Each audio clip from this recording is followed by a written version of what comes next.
Good morning, everyone.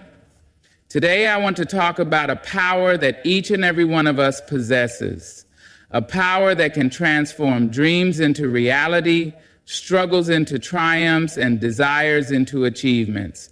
That power is the ability to manifest everything you truly want. We often hear the word manifestation thrown around, but what does it really mean? It's not just wishful thinking, it's not just hoping for the best. Manifestation is the art of aligning your thoughts, beliefs, and actions with the reality you want to create. The truth is, you are always manifesting. Whether you realize it or not, your thoughts shape your life. Your beliefs guide your actions. Your energy attracts what you focus on. So, if you're going to manifest something, why not make it something extraordinary? Ladies and gentlemen, today I want to talk to you about the power of manifestation and how you can bring everything you truly desire into your life. The ability to manifest is not some mystical force reserved for a few. It is a principle that works for everyone willing to understand and apply it with intention. The first and most important step in this process is clarity. Without clarity, manifestation remains a vague concept, a wishful thought that never materializes into reality. Too often, people say they want success, love, wealth, or happiness, but when asked to define what that looks like for them, they hesitate. They struggle to articulate their desires in detail, leaving their goals undefined and their path uncertain. The universe responds to specifics. When you are vague about what you want, you receive vague results. Clarity is power because it sets a clear direction, a blueprint that the universe and your subconscious mind can follow. It eliminates confusion and allows you to focus your energy precisely where it needs to be. Think about an architect designing a building. They do not simply say, "I want to build something nice." They create detailed plans, measure dimensions, choose materials, and visualize every corner of the structure before even laying the foundation. Similarly, when manifesting, you must act as the architect of your life. Define your desires in a way that leaves no room for uncertainty. If you want financial abundance, what does that look like? How much money do you need? What will you do with it? What kind of lifestyle will it provide? If you seek love, what qualities do you want in a partner? How do you want to feel in that relationship? What does a perfect day with them look like? These details are not mere fantasies, they are the seeds of manifestation. When you gain clarity, you activate a powerful force within you. Your mind starts working in alignment with your vision, attracting opportunities, people, and circumstances that bring you closer to your goals. Without clarity, distractions and doubt take over. You might find yourself chasing goals that do not truly fulfill you or settling for less than you deserve simply because you never defined what you actually wanted. Clarity eliminates these obstacles, making your path unmistakable. Another reason clarity is essential is that it strengthens your belief. When you have a precise image of your desired reality, it becomes easier to trust that it is possible. Imagine trying to hit a target while blindfolded. The chances of success are low because you cannot see where you are aiming. But when the blindfold is removed and you clearly see the target, your confidence increases and your chances of hitting it improve dramatically. The same principle applies to manifestation. When your vision is clear, your belief in achieving it solidifies, and belief is the fuel that drives action. One of the most effective ways to gain clarity is through visualization. Close your eyes and picture your desired reality as if it is happening right now. Engage all your senses. What do you see? What do you hear? How does it feel? The more vivid your visualization, the stronger the emotional connection you create with your goal. Writing things down is another powerful tool. When you put your desires on paper, they become tangible. It is no longer just an idea floating in your mind. It is now a goal with structure. Read your goals daily, refine them as needed, and remind yourself of what you are working toward. Another crucial aspect of clarity is knowing why you want what you want. Your why gives purpose to your desires and strengthens your motivation. If you seek success, is it for financial freedom, personal fulfillment, or to provide for your family? If you want a loving relationship, is it because you crave companionship, emotional support, or the joy of building a life with someone? When you connect deeply with your reasons, your commitment to manifesting your desires becomes unshakable. Belief is the foundation of manifestation. It is the force that turns thoughts into reality, dreams into achievements, and desires into tangible experiences. Without belief, even the clearest vision remains just an idea, floating in the realm of possibility, but never taking shape in the physical world. When you truly believe that what you desire is already yours, the universe moves in ways that align with your conviction, bringing people, opportunities, and resources into your life that guide you toward your goal. Many people struggle with belief because they have been conditioned to think small, to doubt themselves, and to accept limitations imposed by society, past experiences, or fear. They want success but secretly believe they are not capable of achieving it. They desire love but deep down feel unworthy of it. They dream of financial abundance but hold on to the belief that money is hard to come by. These subconscious doubts act as barriers, blocking manifestations from fully materializing. The truth is, you can only manifest what you truly believe you can have. If there is even a small part of you that doubts, that disbelief creates resistance, slowing down or even preventing the manifestation process. To manifest effectively, you must develop unwavering faith that what you desire is not only possible, but inevitable. This does not mean simply hoping or wishing. It means knowing deep within your soul that it is already on its way. Imagine placing an order at a restaurant.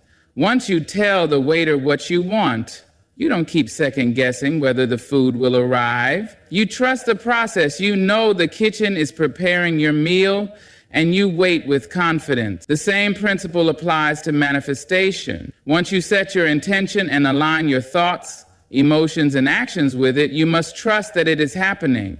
The more you believe, the faster the universe works to bring it to you. Belief is not just about thinking positively, it is about feeling the reality of your desires before they physically appear. This means acting as if your manifestation has already come true. If you are manifesting success, carry yourself with the confidence of someone who has already achieved it. If you are manifesting love, embody the joy and fulfillment of already being in a loving relationship. When you shift your energy to match the frequency of your desire, you become a magnet for it. The universe does not respond to empty words, it responds to energy. When you radiate belief, everything around you adjusts to match your vibration. One of the most powerful ways to strengthen belief is through repetition and affirmation. The mind absorbs what it is repeatedly exposed to. If you constantly tell yourself, I am capable, I am worthy, my success is inevitable, your subconscious mind begins to accept these statements as truth. But if you feed your mind with doubts and fears, those thoughts will shape your reality instead. This is why it is crucial to be mindful of the thoughts you entertain daily. Surround yourself with positive influences, inspiring stories and affirmations that reinforce your belief. Every time doubt creeps in, replace it with certainty. Another way to reinforce belief is by looking for evidence that what you desire is possible. If others have achieved it, so can you. If opportunities have appeared before, they will appear again. The universe constantly provides signs and confirmations, but it is up to you to recognize them. Keep a journal of small manifestations, moments when things aligned perfectly, times when you received unexpected blessings. These serve as reminders that manifestation works and that your desires are well within reach. Belief also requires patience and trust. Some manifestations happen quickly, while others take time because the universe is aligning everything perfectly. Impatience often leads to doubt, and doubt weakens the manifestation process. Just because you do not see immediate results does not mean things are not happening behind the scenes. Trust that everything is unfolding in divine timing, and keep your faith strong even when you cannot yet see the outcome. When a farmer plants a seed, they do not dig it up every day to check if it is growing. They water it, nurture it, and trust that it will sprout when the time is right. Your manifestations work the same way. Eliminating self-doubt is crucial in strengthening belief. Often people hold limiting beliefs that stem from past failures or negative experiences. But past outcomes do not define future possibilities. Every day is a fresh opportunity to rewrite your story. Do not let fear of failure stop you from believing in your dreams. Instead, use setbacks as lessons that strengthen your determination. The more you believe in yourself and your ability to create the life you desire, the more powerful your manifestations become. When you truly believe that your desires are already yours, you step into a state of certainty that attracts everything you need. The universe rewards those who have faith in themselves and their dreams. Let go of doubt. Trust the process and watch as everything you desire unfolds before you. Taking action does not mean forcing things to happen or working yourself to exhaustion. It means moving in the direction of your goals with intention and alignment. If you want success, start developing the skills, making the connections, and putting in the effort that success requires. If you want love, open yourself up, heal from past experiences, and become the kind of person who attracts and nurtures a loving relationship. If you want financial abundance, learn about wealth-building strategies, make smart decisions, and take opportunities that align with your vision. Action is the bridge between where you are and where you want to be. One of the most important aspects of aligned action is consistency. Many people start strong but lose motivation when they do not see immediate results. Manifestation requires persistence. Just as a seed needs consistent care to grow into a tree, your desires need continuous effort and attention. It is not enough to take action once and expect miracles. You must keep showing up, even on the days when it feels like nothing is happening. Small daily actions build up over time and create lasting change. Another key to taking aligned action is listening to your intuition. The universe often provides guidance through gut feelings, sudden ideas, or unexpected opportunities. When you feel drawn towards something, pay attention. That urge to send an email, make a phone call, or take a different route home could be leading you toward an important breakthrough. Intuitive action is powerful because it comes from a place of alignment rather than fear or pressure. Trusting yourself and following inspired action makes the manifestation process feel natural rather than forced. At the same time, it is important to remove distractions and self-sabotaging behaviors that slow down your progress. Many people hold themselves back because they are stuck in old habits, negative environments, or limiting beliefs. They say they want success, but spend hours procrastinating. They want love, but keep choosing unhealthy relationships. They want abundance, but fear taking financial risks. If your actions contradict your desires, manifestation becomes difficult. Aligning your actions means making choices that support, not contradict what you are trying to attract. One of the most effective ways to ensure your actions stay aligned is to set clear, intentional goals. When you break your manifestation into tangible steps, it becomes easier to stay focused and committed. Instead of saying, I want to be successful, define what success looks like and outline the steps to get there. Instead of saying, I want love, be clear about the kind of relationship you desire and take steps to become the best version of yourself for that relationship. Clarity in action leads to clarity in results. Another crucial part of aligned action is resilience. Not every step you take will lead to immediate success. There will be challenges, rejections, and moments of doubt. But obstacles are not signs that manifestation is failing. They are opportunities to grow stronger and prove your commitment. Many people give up right before they reach their breakthrough. The universe often tests your persistence to see if you truly want what you say you want. Those who continue despite setbacks are the ones who manifest their desires fully. Taking action also strengthens belief. When you actively work toward your goals, you reinforce the idea that they are possible. Action eliminates doubt because it provides proof that progress is happening. Each step you take builds confidence, and confidence accelerates manifestation. Even if you are not sure exactly what to do, doing something is always better than doing nothing. Movement creates momentum, and momentum creates results. The key to manifestation is to align your thoughts, emotions, and actions with what you desire. Thinking about it is not enough. Believing in it is not enough. You must live in a way that reflects the reality you want to create. The more you act as if your manifestation is already happening, the faster it becomes your reality. The universe rewards those who take action. Keep moving forward, trust the process, and watch as your desires unfold before you. Doubt and fear are the biggest barriers to manifestation. They create resistance, slow down progress, and make it difficult to attract what you truly desire. Many people set intentions and visualize their dreams, but deep inside they hold on to limiting beliefs that contradict what they are trying to manifest. They want success but doubt whether they are capable. They want love but fear heartbreak. They want abundance but believe money is hard to come by. These internal contradictions block the energy needed to bring desires into reality. If you truly want to manifest your dreams, you must eliminate doubt and fear, replacing them with confidence and certainty. Doubt is the silent killer of manifestation.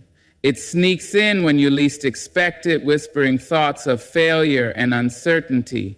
It makes you question whether your desires are even possible. The problem with doubt is that it weakens belief, and belief is the foundation of manifestation. The moment you start doubting, you send mixed signals to the universe. One part of you is saying, I want this, while another part is saying, I don't think I can have it.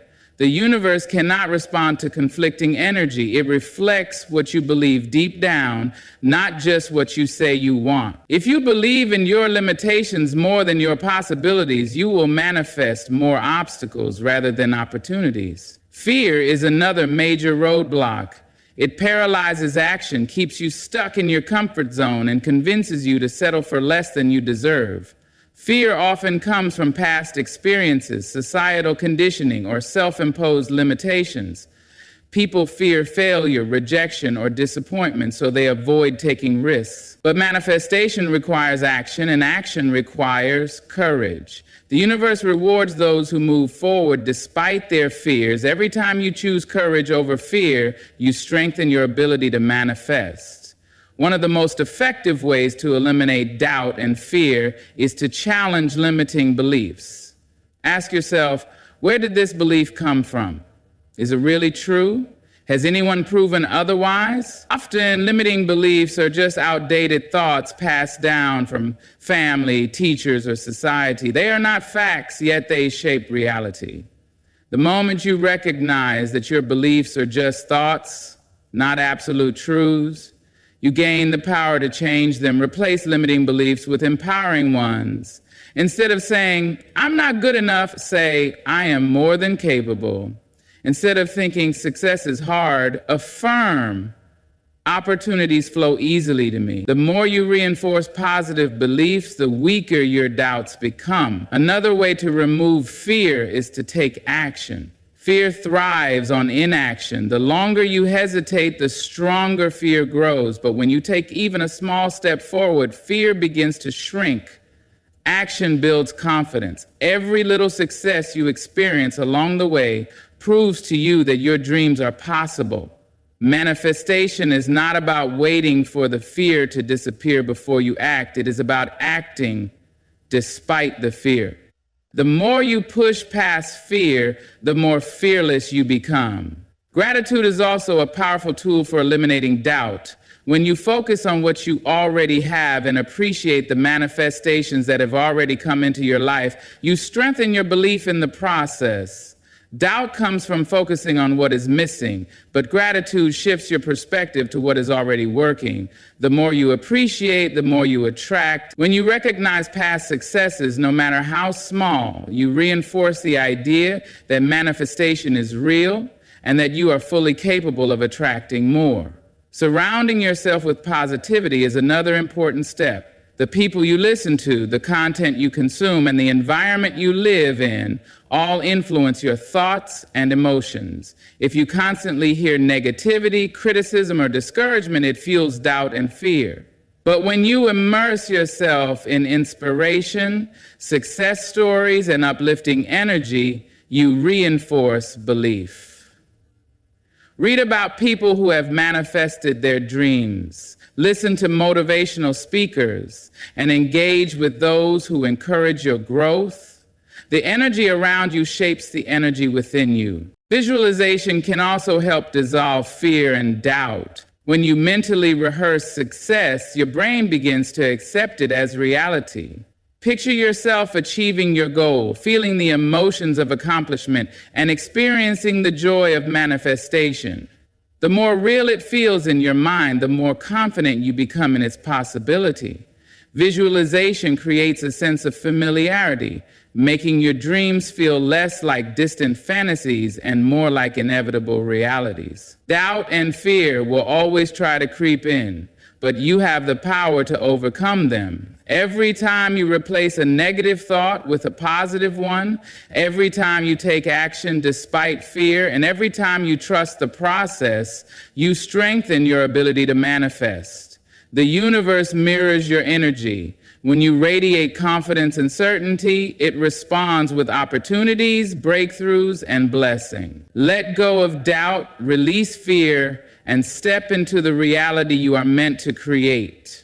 Manifestation works through vibration, and gratitude is one of the highest vibrational states you can be in. When you feel grateful, you radiate positivity, which draws more of what you appreciate into your life. It is not about pretending to be happy with things that are not ideal, but about recognizing the good that already exists. Even if you are not yet where you want to be, there is always something to appreciate. A simple moment of gratitude can shift energy instantly. When you wake up and give thanks for the opportunities ahead rather than focusing on problems, your day unfolds with a completely different energy. A powerful way to practice gratitude is to make it a daily habit. Keeping a gratitude journal where you write down 3 to 5 things you appreciate each day strengthens the habit of noticing abundance. These do not have to be grand achievements. Even the smallest blessings count. A meaningful conversation, a peaceful morning, a moment of inspiration. Recognizing these things conditions the mind to see more of the good in life. The more you focus on what is going right, the more you attract experiences that match that energy. Gratitude also strengthens belief. When you reflect on past manifestations and the ways life has worked in your favor, you reinforce the idea that good things are always coming your way. Doubt fades when you acknowledge how many times things have aligned perfectly, even when you did not see it in the moment. The more you recognize the universe's support, the easier it becomes to trust that your current desires are also on their way. One of the most overlooked aspects of gratitude is expressing it in advance. Instead of only being grateful for what you already have, express gratitude for what is coming.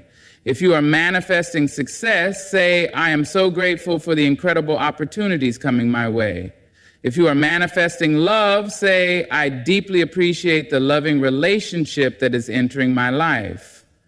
Speaking as if your desires have already been fulfilled places you in a state of receiving. It shifts the energy from longing to expectation, which speeds up manifestation. Beyond personal gratitude, showing appreciation to others enhances manifestation as well. Complimenting, acknowledging, and expressing thanks to people around you strengthens positive connections, which in turn attracts more kindness, generosity, and opportunities. The energy you put out is the energy you receive. A person who consistently expresses appreciation naturally attracts more reasons to be grateful. Gratitude is contagious, and when you spread it, it multiplies in your own life. Gratitude also transforms challenges. Instead of seeing obstacles as setbacks, gratitude allows you to view them as stepping stones. Every difficulty carries a lesson or a hidden gift. When you shift from frustration to appreciation, you unlock solutions and unexpected blessings. Many successful people look back on what seemed like failures only to realize they were redirections towards something better. When you trust that even the challenges are working in your favor, you maintain the energy of manifestation no matter the circumstances. The more gratitude becomes a way of life, the easier manifestation becomes. It turns every moment into an opportunity to appreciate, shifting focus from waiting for something to happen to embracing the beauty of now. The universe rewards those who recognize their blessings because appreciation creates expansion. When you are thankful, you prove that you can handle more, and the universe delivers accordingly. Let gratitude fill every aspect of your journey and watch as your manifestations unfold effortlessly. Letting go is one of the most important yet misunderstood aspects of manifestation. Many people set intentions, visualize their desires, take aligned action, and express gratitude, but they hold on too tightly to the outcome. They become attached to how and when their manifestation should arrive, creating resistance that actually pushes it away. Manifestation is not about controlling every detail. It is about trusting the process and allowing the universe to work in its own divine timing. Letting go does not mean giving up on your dreams. It means releasing the anxiety, fear, and need to control so that what you want can flow to you effortlessly. One of the biggest blocks to manifestation is desperation. When you are too attached to an outcome, you send a signal to the universe that you do not fully believe in its ability to provide. Instead of aligning with abundance, you align with lack. You focus on what is missing rather than trusting that it is already on its way. This energy of lack slows down the manifestation process because the universe responds to your dominant vibration.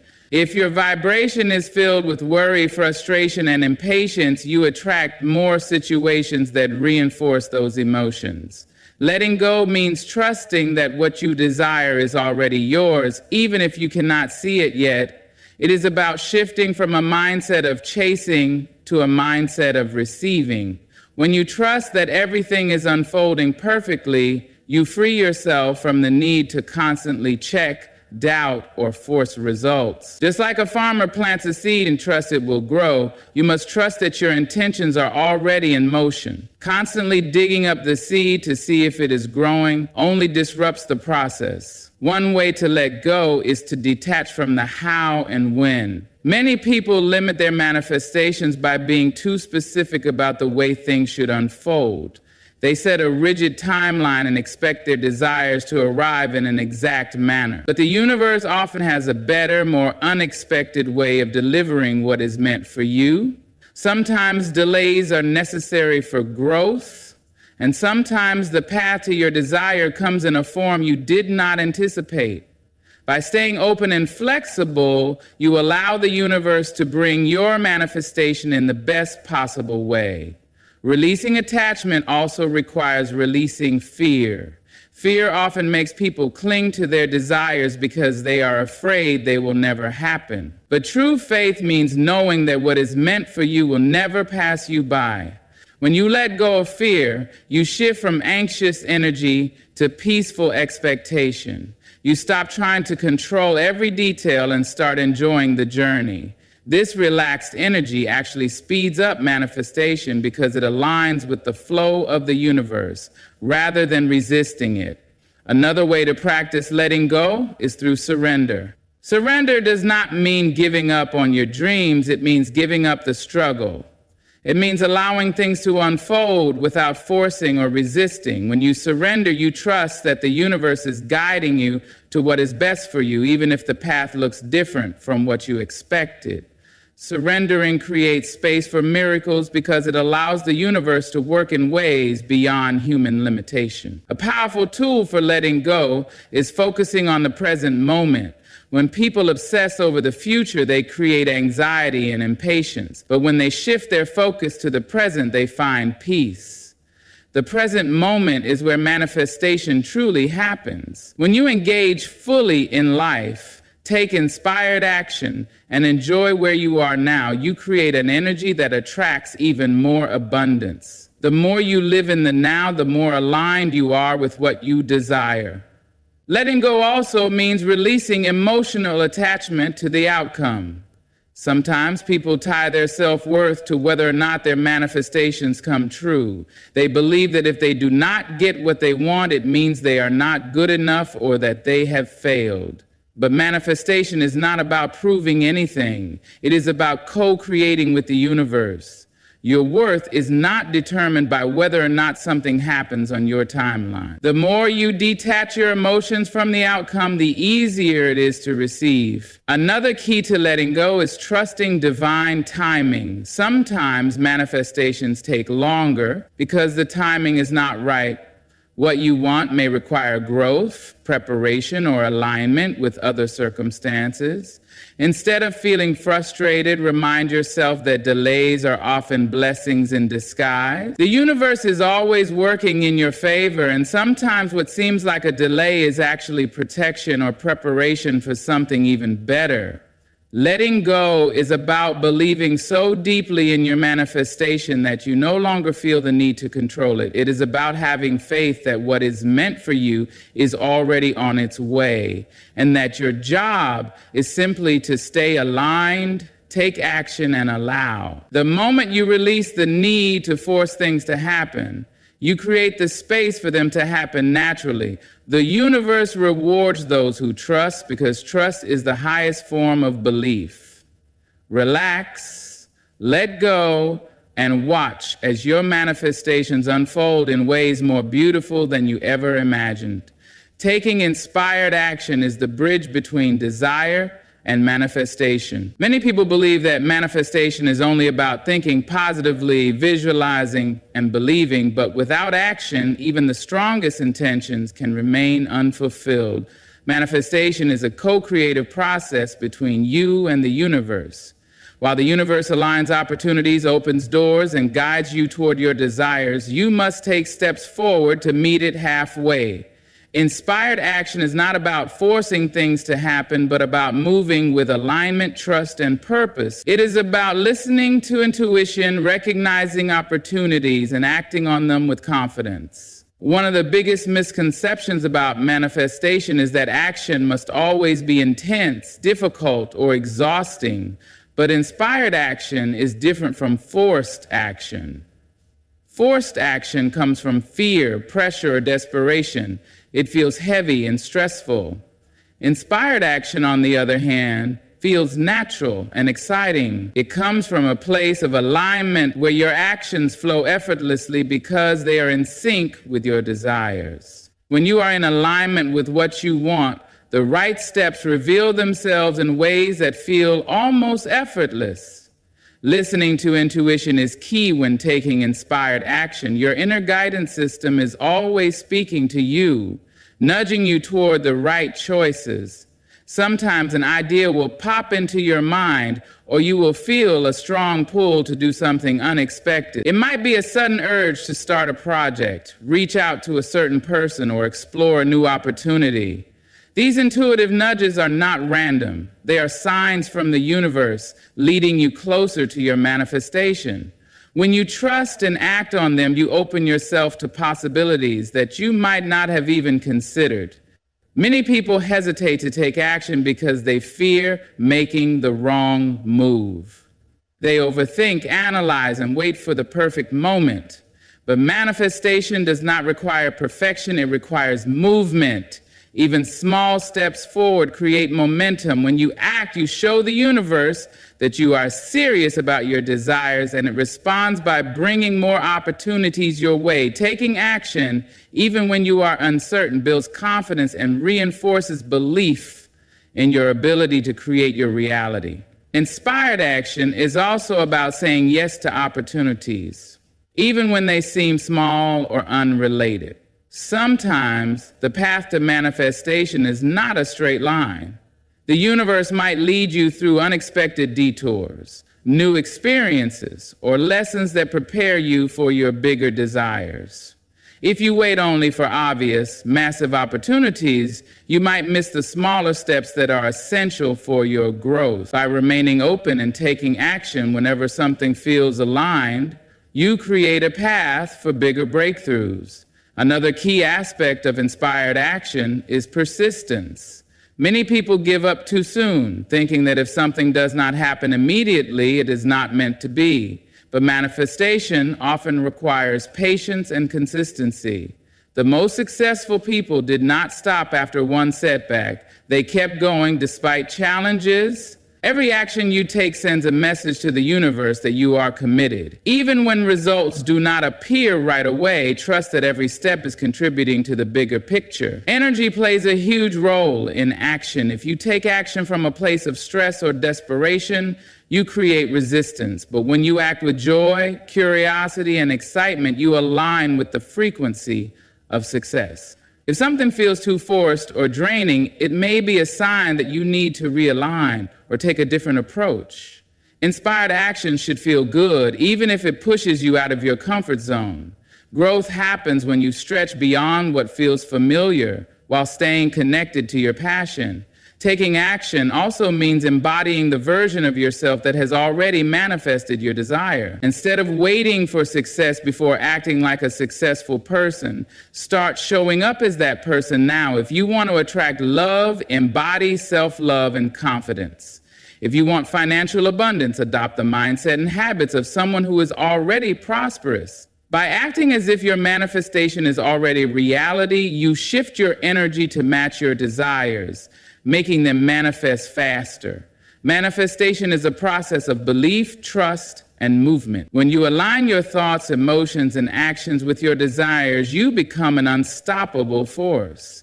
The universe is always ready to support you, but it requires you to take the first step. Move forward with faith, embrace inspired action, and watch as everything you truly want unfolds in ways greater than you imagine. Manifestation is not just about wishing for something and waiting for it to appear.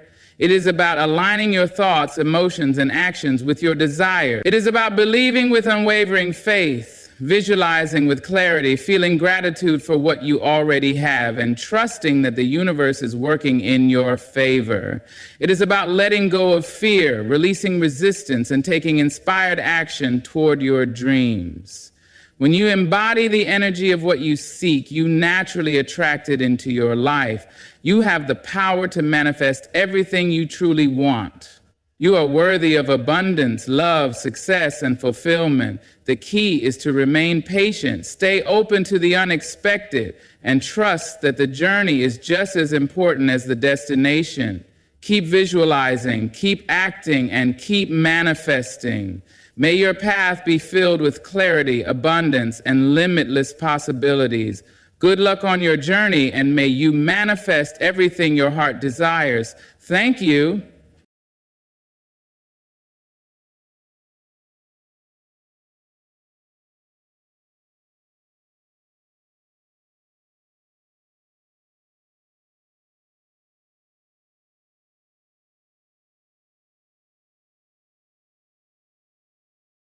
Ladies and gentlemen, life is not promised to us. It is a gift, a fleeting, fragile, miraculous gift. Yet so many of us are tempted to live as though we've already reached the end. We walk through days heavy with regret for what we didn't do. We bury our dreams because they feel too large for the small pockets of courage we hold. And some of us let our fears weave a cage so tightly that we forget the wings we were born with. Life is not something we earn or something we can demand. It is a gift freely given, fragile yet profound. Each day, each breath is a testament to the miracle of existence. But how often do we forget this? How often do we take for granted the beating of our own hearts, the rising of the sun, or the moments of quiet wonder that surround us? We tend to believe that life will stretch on indefinitely, that tomorrow is promised, that opportunities will wait patiently for us to be ready. But the truth is, life is fleeting. It is a flame, sometimes burning bright, sometimes flickering softly, and one day it will inevitably go out. So, yet within this fleeting nature lies its beauty. The impermanence of life gives it meaning, urgency, and purpose. Think about it. If we had forever, would we cherish the laughter of a friend? Would we savor the sweetness of a sunrise or hold so tightly to the memories of those we love? It is precisely because life is finite that it is precious. And so life calls to us not to merely exist, but to live with gratitude, intention, and awareness, to treat each day as a canvas, painting it with colors bold and vibrant, to hold sacred the small, ordinary moments, because they are the threads that weave the fabric of a meaningful life. But to honor life as the gift it is, we must first recognize that we are deserving of it. We must stop waiting for permission to embrace joy, stop delaying our dreams until circumstances feel perfect. We are worthy of the fullness of life now, not someday, not after we've accomplished enough, but now. Life is a gift, yes, but it is also a responsibility. A responsibility to show up, to be present, to nurture the relationships and passions that matter. A responsibility to leave the world a little brighter than we found it. When we see life for what it truly is, a miraculous and unrepeatable gift, we begin to cherish it, not just in the grand, extraordinary moments, but also in the simple, everyday ones. And that, my friends, is where true living begins. Fear and regret, two shadows that have the power to rob us of the lives we are meant to live. Fear whispers doubts into our minds, paralyzing us before we even take the first step. Regret, on the other hand, holds us hostage to the past, chaining us to what we cannot change.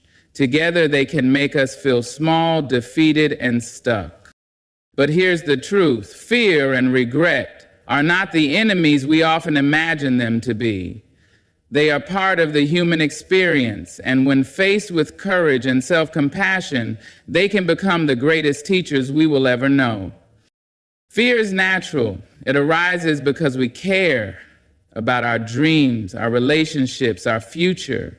It tells us we are stepping outside our comfort zones, entering unknown territory where the outcomes are uncertain. But what fear often fails to mention is this: growth happens precisely in those uncomfortable places. Every great achievement, every moment of transformation was born from someone deciding to move forward despite their fear. The key to overcoming fear is not to eliminate it, because fear will always exist. Instead, it is to learn to act in spite of it, to acknowledge its presence but not let it steer the wheel, to say to fear, I see you, I hear you, but you don't control me. And what about regret? Regret, unlike fear, is tied to what's behind us. It is the aching reminder of missed opportunities, unspoken words, or choices we wish we could undo. It can feel like a heavy weight, one we carry long after the moment has passed. But regret, too, has its purpose. It shines a light on our values, on what matters most to us. Regret is not a sign of failure. It is evidence that we care deeply. The challenge is to not let it define us. We cannot go back and change the past, but we can take what we've learned from regret and use it to shape a better future. We can apologize where apologies are due, forgive ourselves and others, and choose to move forward with wisdom and intention. When we stop fearing fear and stop drowning in regret, something extraordinary happens. We become free. Free to take risks. Free to pursue what sets our hearts on fire. Free to live fully in the present moment without the weight of what if and if only holding us back. Overcoming fear and regret does not mean we will never feel their pull again. It means we choose time and time again to rise above them, to let our courage be greater than our doubt, to let our hope outweigh our pain, and to remind ourselves every single day that we are stronger than we know. So the next time fear knocks on your door, answer it, but don't invite it in. The next time regret whispers in your ear, listen, but don't linger, because life is waiting for you, and you are too extraordinary to sit on the sideline. Adversity is an inevitable part of life. It comes in many forms: a loss, a failure, an unforeseen challenge, or heartbreak that shakes us to our core. In these moments, it can feel as though the world has turned against us, as if the weight of life is too heavy to bear. But adversity, as painful as it may be, holds within it a profound opportunity, the chance to cultivate resilience. Resilience is not about avoiding hardship or pretending pain doesn't exist. It is not about being unshaken by life's storms. Resilience is about standing firm in the face of those storms, bending when the wind blows, and rising again when we've been knocked down. It's about finding strength we didn't know we had, even when the path forward seems unclear. What makes resilience so powerful is that it doesn't erase adversity, it transforms it. When we approach challenges with resilience, they cease to be merely obstacles and instead become stepping stones. They teach us about ourselves, our capacity to endure, to adapt, and to grow. They reveal the depth of our courage and the boundlessness of our potential. But how do we build resilience? It starts with acceptance, acknowledging that hardship is a natural part of life. No one is immune to struggle, and no one walks a path free of pain. By accepting this truth, we release the burden of asking, "Why me?" and instead begin to ask, "What now?" Resilience also requires perspective.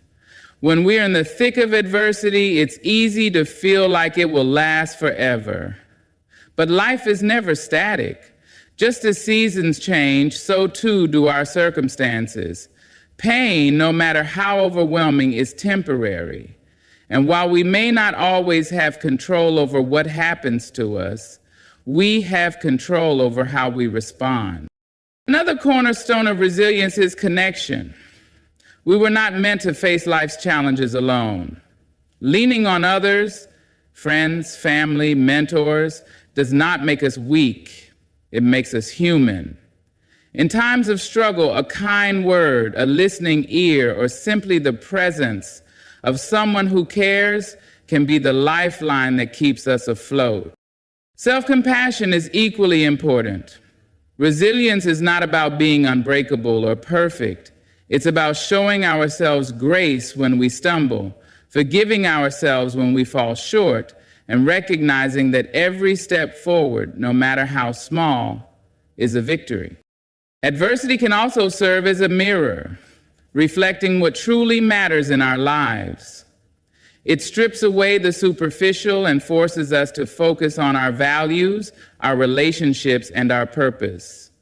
It reminds us of our priorities and strengthens our resolve to pursue them.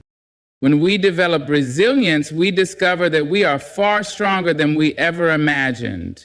We learn that we can endure heartbreak and loss and still find joy on the other side.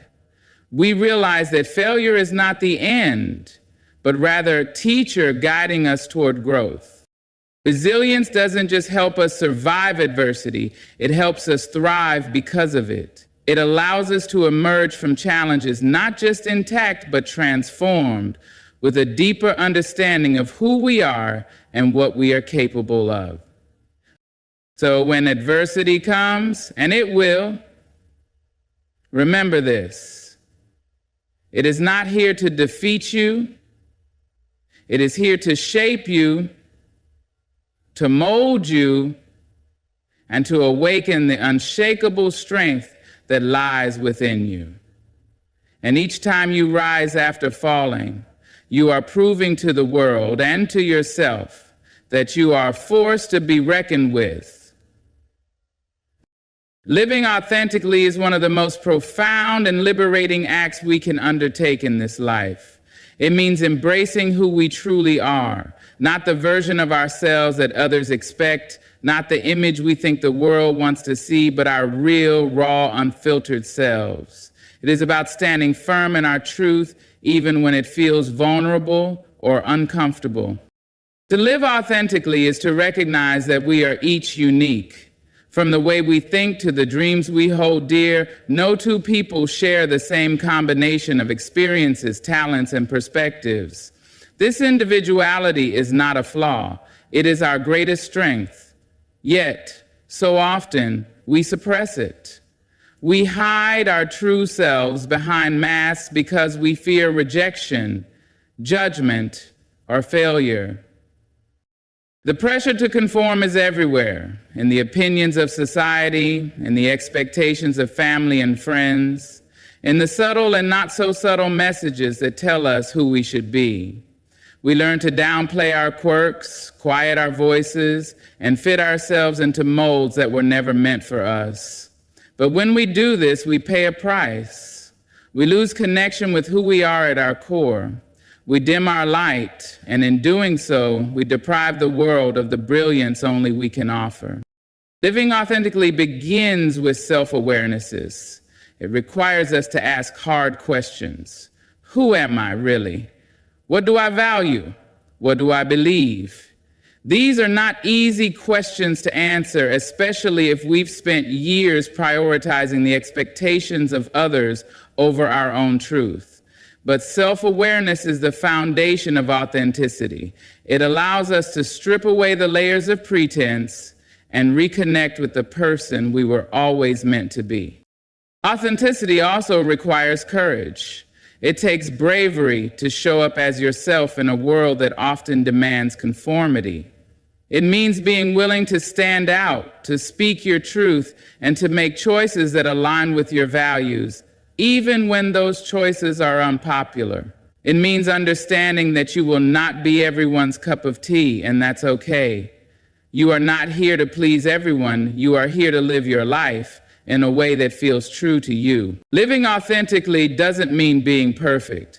It doesn't mean having all the answers or never making mistakes.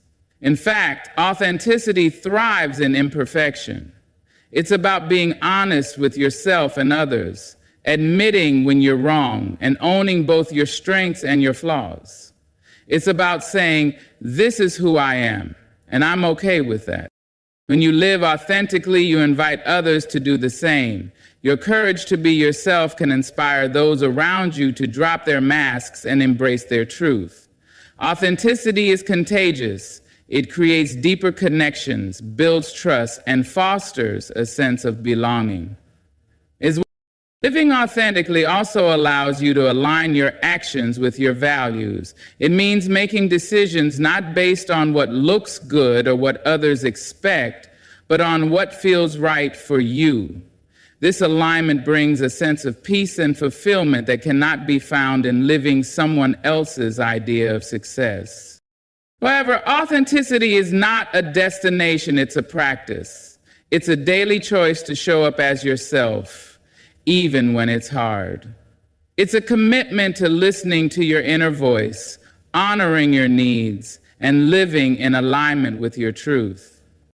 The beauty of living authentically is that it frees you from the weight of pretending. It allows you to step fully into your power, unapologetically and wholeheartedly. It gives you permission to pursue the life that is meant for you, not the one someone else has imagined. So let the world see you, not a polished, curated version, but the real you. Your authenticity is your superpower. When you embrace it, you not only honor yourself, but you also light the way for others to do the same. And in that authenticity, you will find not just freedom, but the deep, unshakable joy of living a life that is truly your own. In a world that constantly pulls us in 1,000 directions, the power of presence stands as one of the most transformative forces we can harness. Presence is about being fully here, fully aware, and fully alive in the moment we are experiencing. It is a gift we give to ourselves, to others, and to life itself. Yet how often do we truly allow ourselves to be present? So many of us live with one foot in the past, replaying memories, regrets, and what-ifs, while the other foot is planted in the future, worrying, planning, or anticipating what's to come. In this constant tug-of-war, the present, the only moment that truly exists, slips through our fingers, unnoticed. To be present is to anchor yourself in the now. It is to listen without waiting to respond, to observe without judgment, and to experience life as it unfolds without rushing to the next thing. It is about engaging your senses, feeling the warmth of the sun on your skin, noticing the rhythm of your breath, hearing the laughter of a friend, or tasting the richness of a meal. Presence transforms the ordinary into the extraordinary, revealing the beauty and depth hidden in life's simplest moments. But presence is not just about savoring life's joys. It is also about showing up fully in times of struggle. To be present in pain means allowing yourself to feel, to process, and to heal. It means not numbing yourself with distractions, but facing your emotions head on, trusting that you have the strength to move through them. In this way, presence becomes a pathway to resilience and growth. Presence is also a powerful gift we can offer to others. In our increasingly distracted world where devices compete for attention and multitasking has become the norm, the act of being fully present with someone is both rare and profound. To truly see and hear another person, to give them your undivided attention, is to affirm their worth. It is to say you matter. What you have to say matters. Who you are matters. When we are present with others, we build deeper connections. We listen not just to respond, but to understand. We notice the unspoken words, the emotions beneath the surface, and the stories that make them who they are. This kind of presence fosters trust, empathy, and love, creating relationships that are meaningful and enduring. Presence also holds the key to personal fulfillment. So often we chase happiness as though it is somewhere out there, something to be achieved, acquired, or found. But happiness isn't in the past or the future, it is in the now. When we practice presence, we realize that joy is not a destination, but a state of being. It is found in the smile of a loved one, in the stillness of a morning, in the rhythm of our heartbeat. Practicing presence requires intention. It means setting aside distractions, quieting the noise, and choosing to focus on the moment before you. It means resisting the urge to constantly check your phone, to dwell on the past, or to worry about the future. It is a skill, and like any skill, it grows stronger with practice. One of the simplest ways to cultivate presence is through mindfulness. Mindfulness invites us to pay attention to our breath, to our thoughts, to the sensations in our body, and to the world around us. It grounds us in the present and helps us find calm amidst the chaos. Another way to embrace presence is through gratitude. When we pause to appreciate what we have, we anchor ourselves in the now. Gratitude shifts our focus from what's missing to what's abundant, allowing us to see the richness of the present moment. The power of presence lies in its ability to transform how we live. When we are present, we stop sleepwalking through life and start truly experiencing it. We find ourselves more connected, more grounded, and more at peace. We begin to understand that life isn't something that happens in the past or the future. It is happening right here, right now. So slow down, breathe deeply, look around you, listen, feel, be here. The present is a gift, one that is always available to you, waiting to be unwrapped. When you choose presence, you choose to truly live. And in that choice, you discover the immense power and beauty of the here and now. There comes a moment in every person's life when they must decide not just who they are, but how they will live. That moment is not someday, somewhere in the distant future. That moment is now. Life, with all its uncertainty, beauty, and complexity, is calling you. It's calling you to rise up, to step forward, to engage fully, not halfway, not tomorrow, but today. We spend so much of our lives waiting for the perfect opportunity, waiting for circumstances to align, waiting until we feel ready.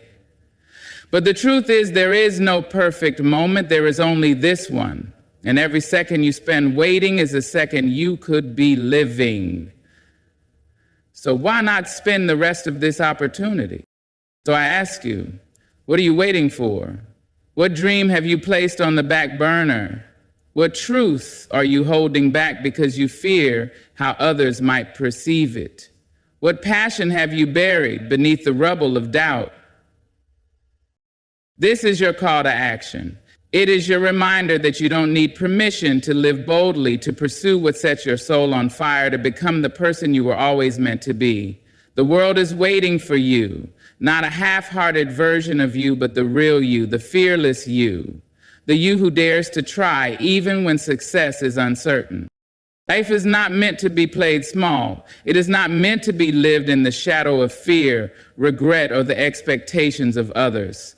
You have within you a power that is uniquely yours, a voice that can inspire, hands that can build, and a heart that can transform the lives of those around you. But that power remains untapped unless you choose to use it. And yes, the path will not always be easy. There will be obstacles, setbacks, and moments when you question your strength. But every great journey begins with a single step. Every great achievement is born from persistence, from courage, from the refusal to give up. Remember, you were not placed on this earth to simply go through the motions.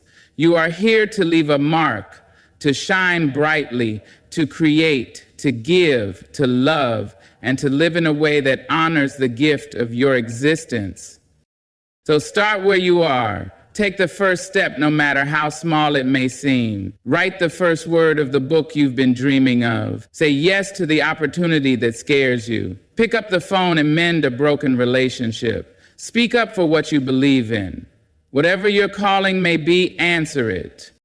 The time for excuses has passed. The time for waiting has ended. The time to act is now.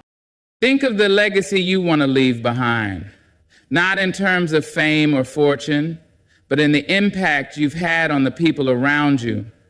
Will they remember you as someone who played it safe, who held back, or will they remember you as someone who lived with passion and purpose, who gave their all, who inspired others to do the same? The choice is yours. Every day is an opportunity to rewrite your story, to take control of your narrative, and to step boldly into the life you deserve. So rise, stand tall, live fiercely, take risks, make mistakes and learn from them. Love deeply, dream unapologetically, and above all, never stop moving forward. The world needs you. Not tomorrow, not next week, but right now. And the most important question you can ask yourself is, how will you answer this call? The time is now, the stage is set, and the rest of your life is waiting to begin. Thank you.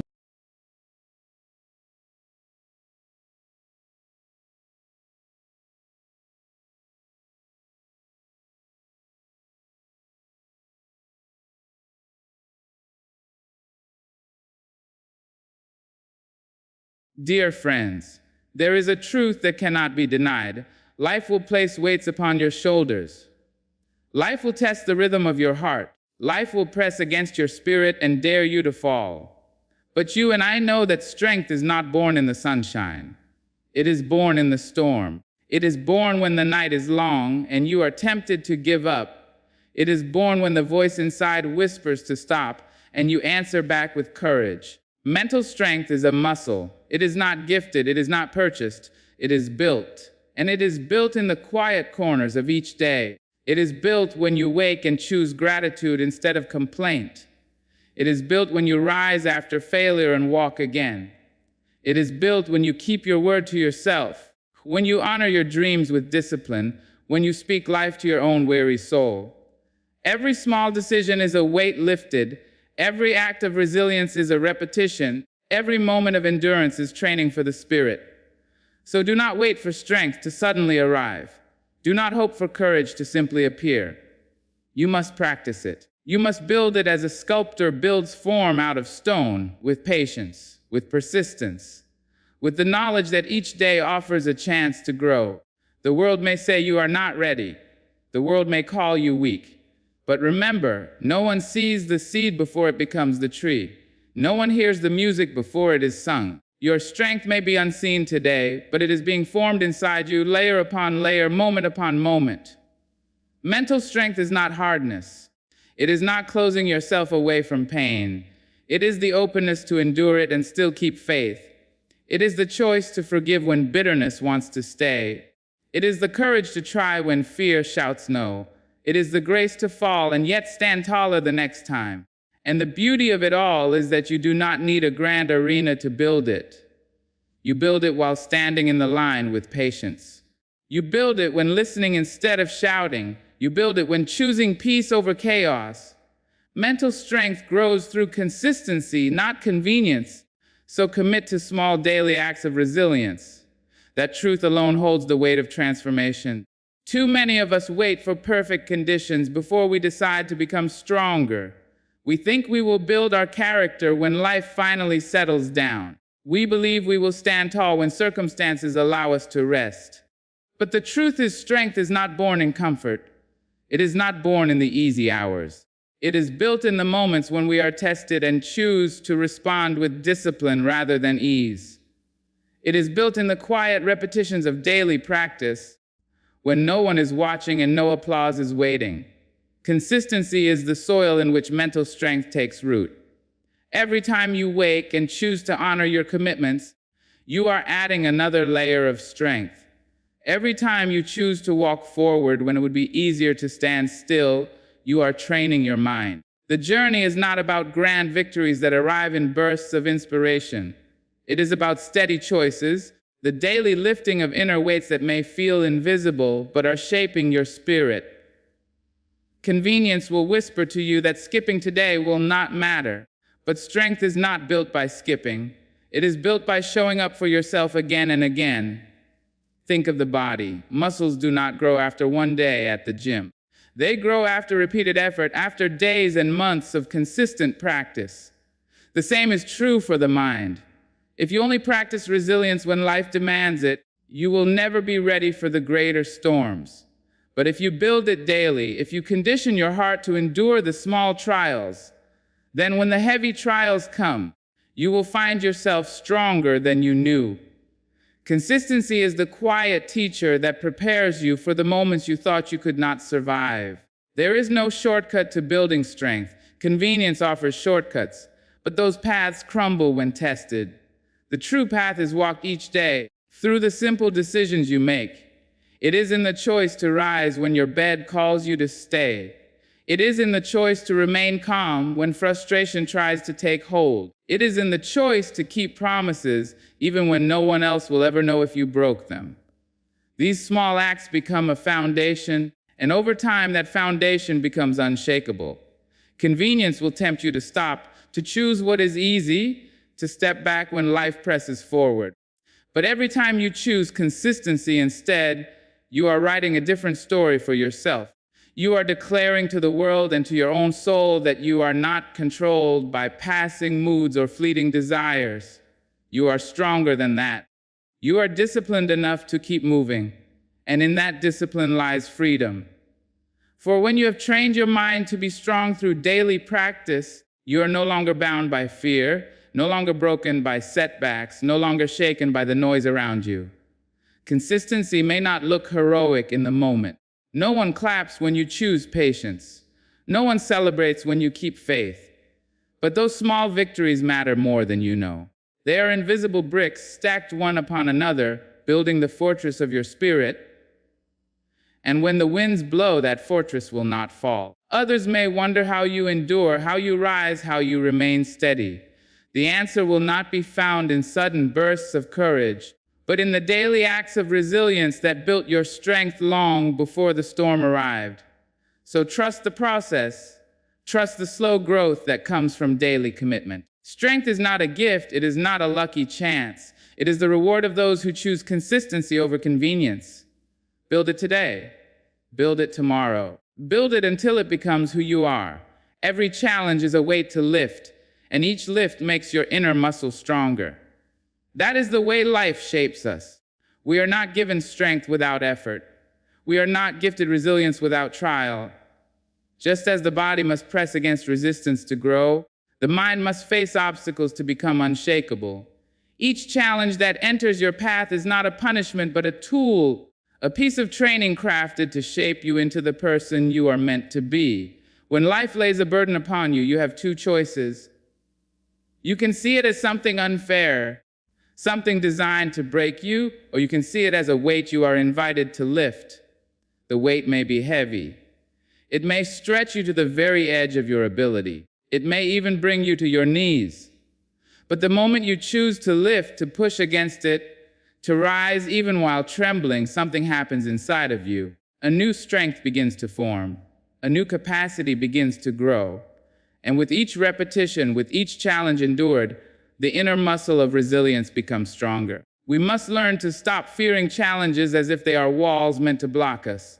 They are not walls. They are stepping stones. They are not curses. They are the very curriculum of growth. Think of every hardship you have faced in the past. At the time, it felt unbearable. At the time, you doubted you could survive, but you did. And looking back, you can see how it changed you, how it gave you wisdom, how it deepened your understanding. That is what challenges do. They carve us, refine us, stretch us beyond the limits we once believed were unbreakable. If the bodybuilder never lifted weight, the muscle would remain weak. If the runner never faced the miles, endurance would never be born. In the same way, if the spirit never meets resistance, mental strength will not exist.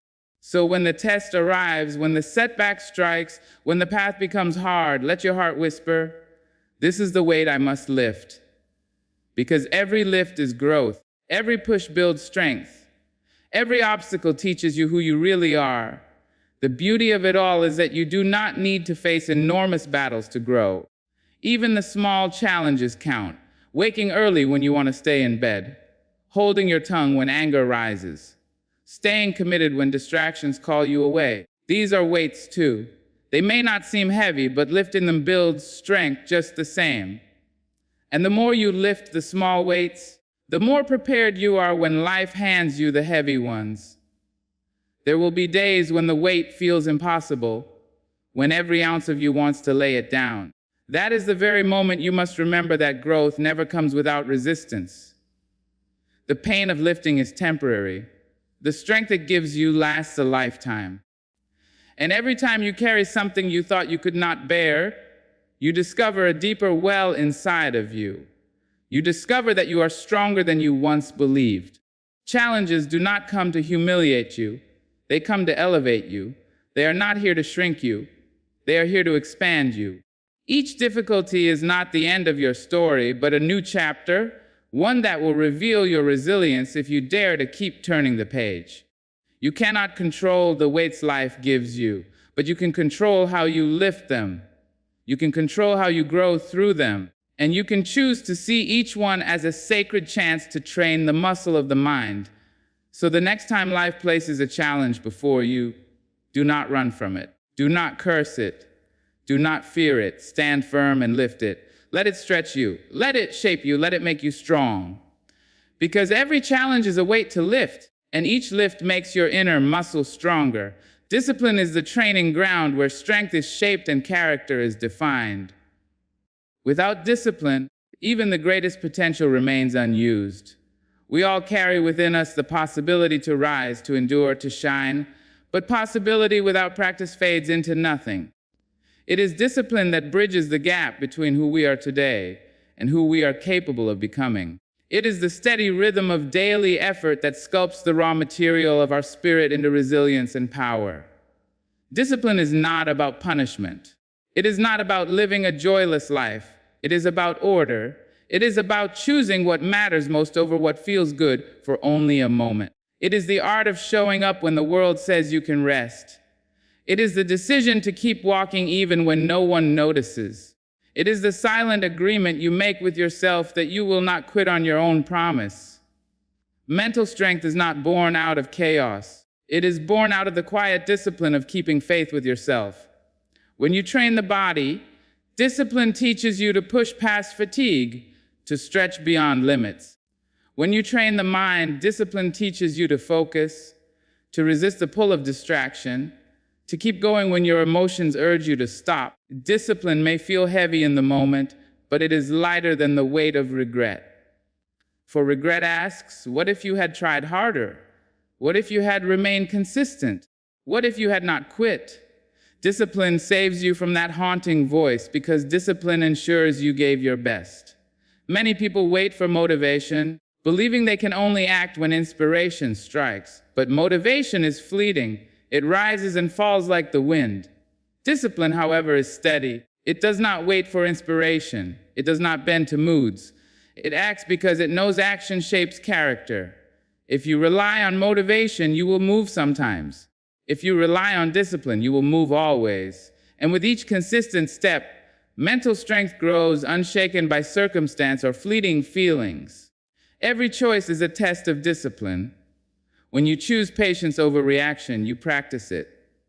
When you choose truth over convenience, you practice it.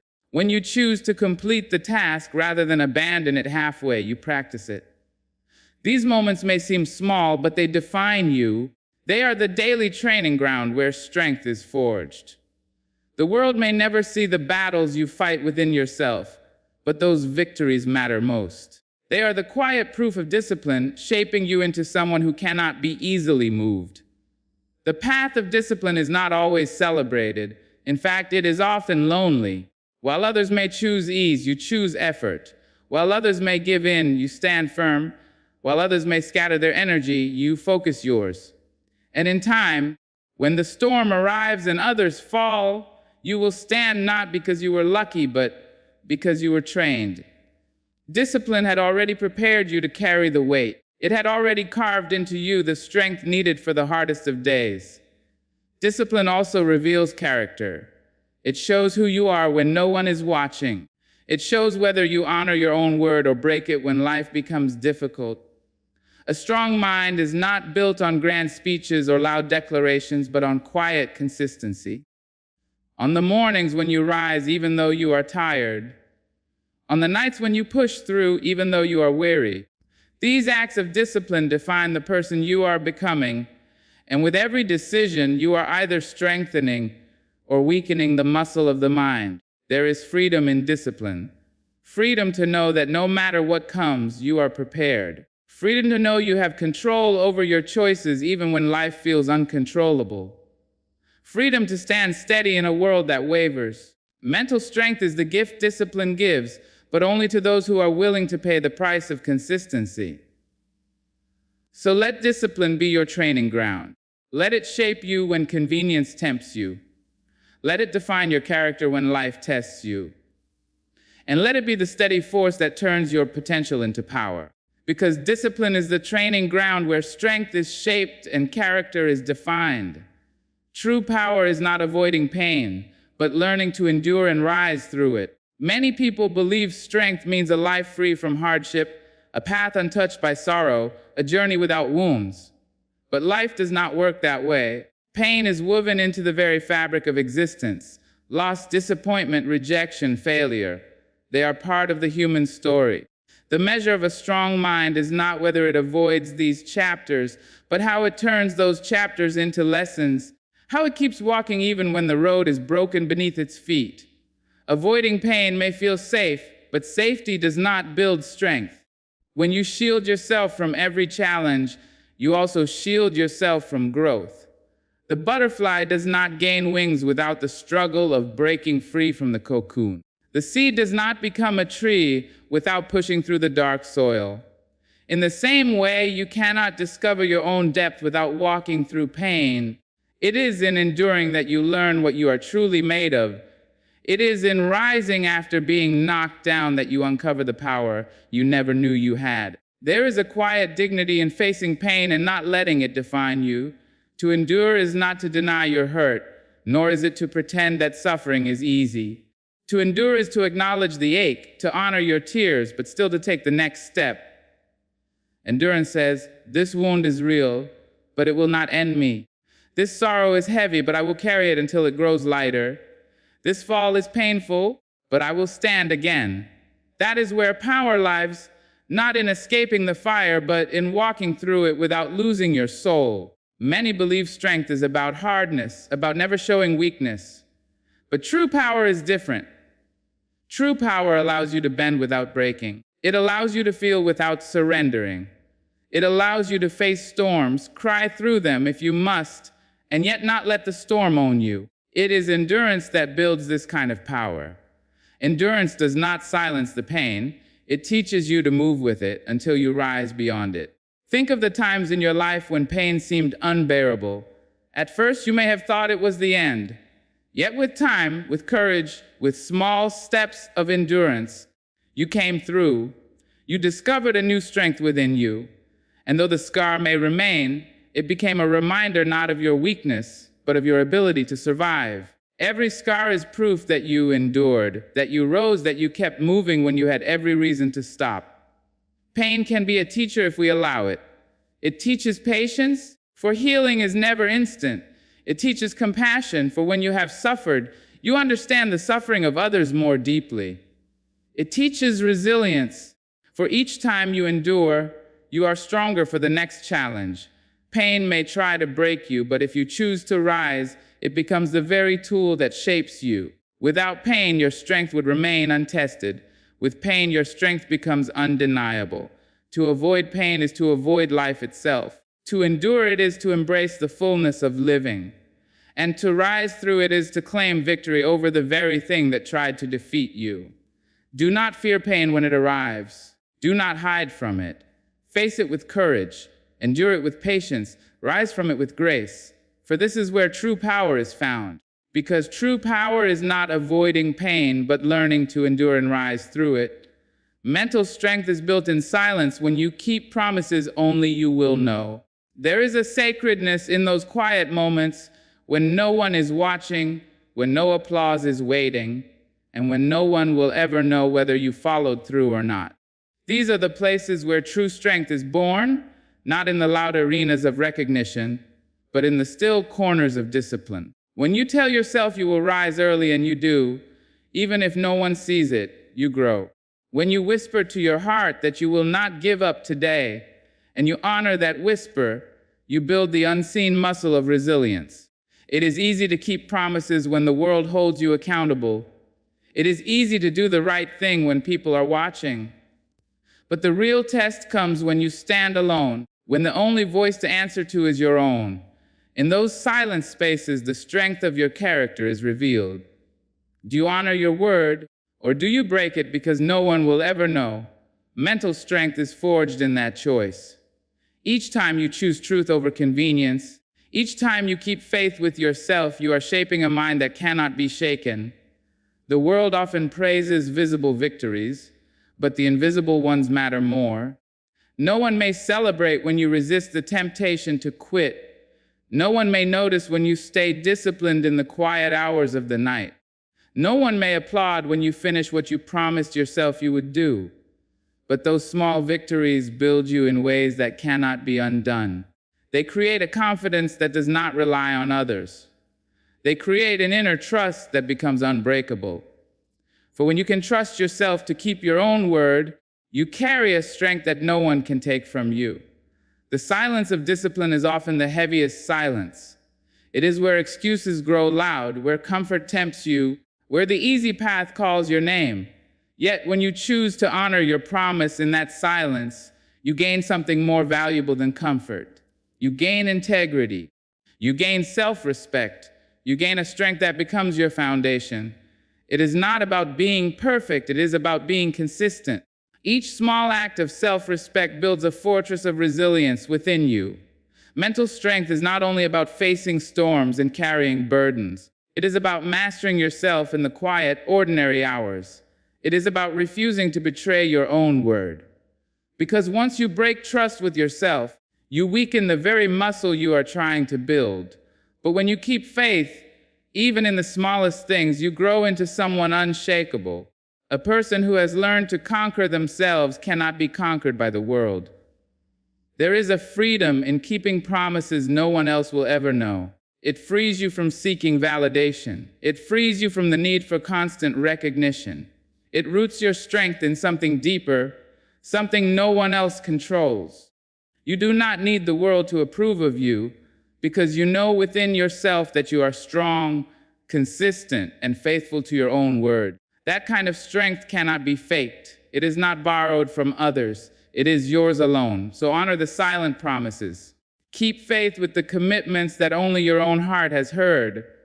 Train yourself in those quiet spaces because they are the true battlegrounds where strength is formed. When you can trust yourself there, you can trust yourself anywhere.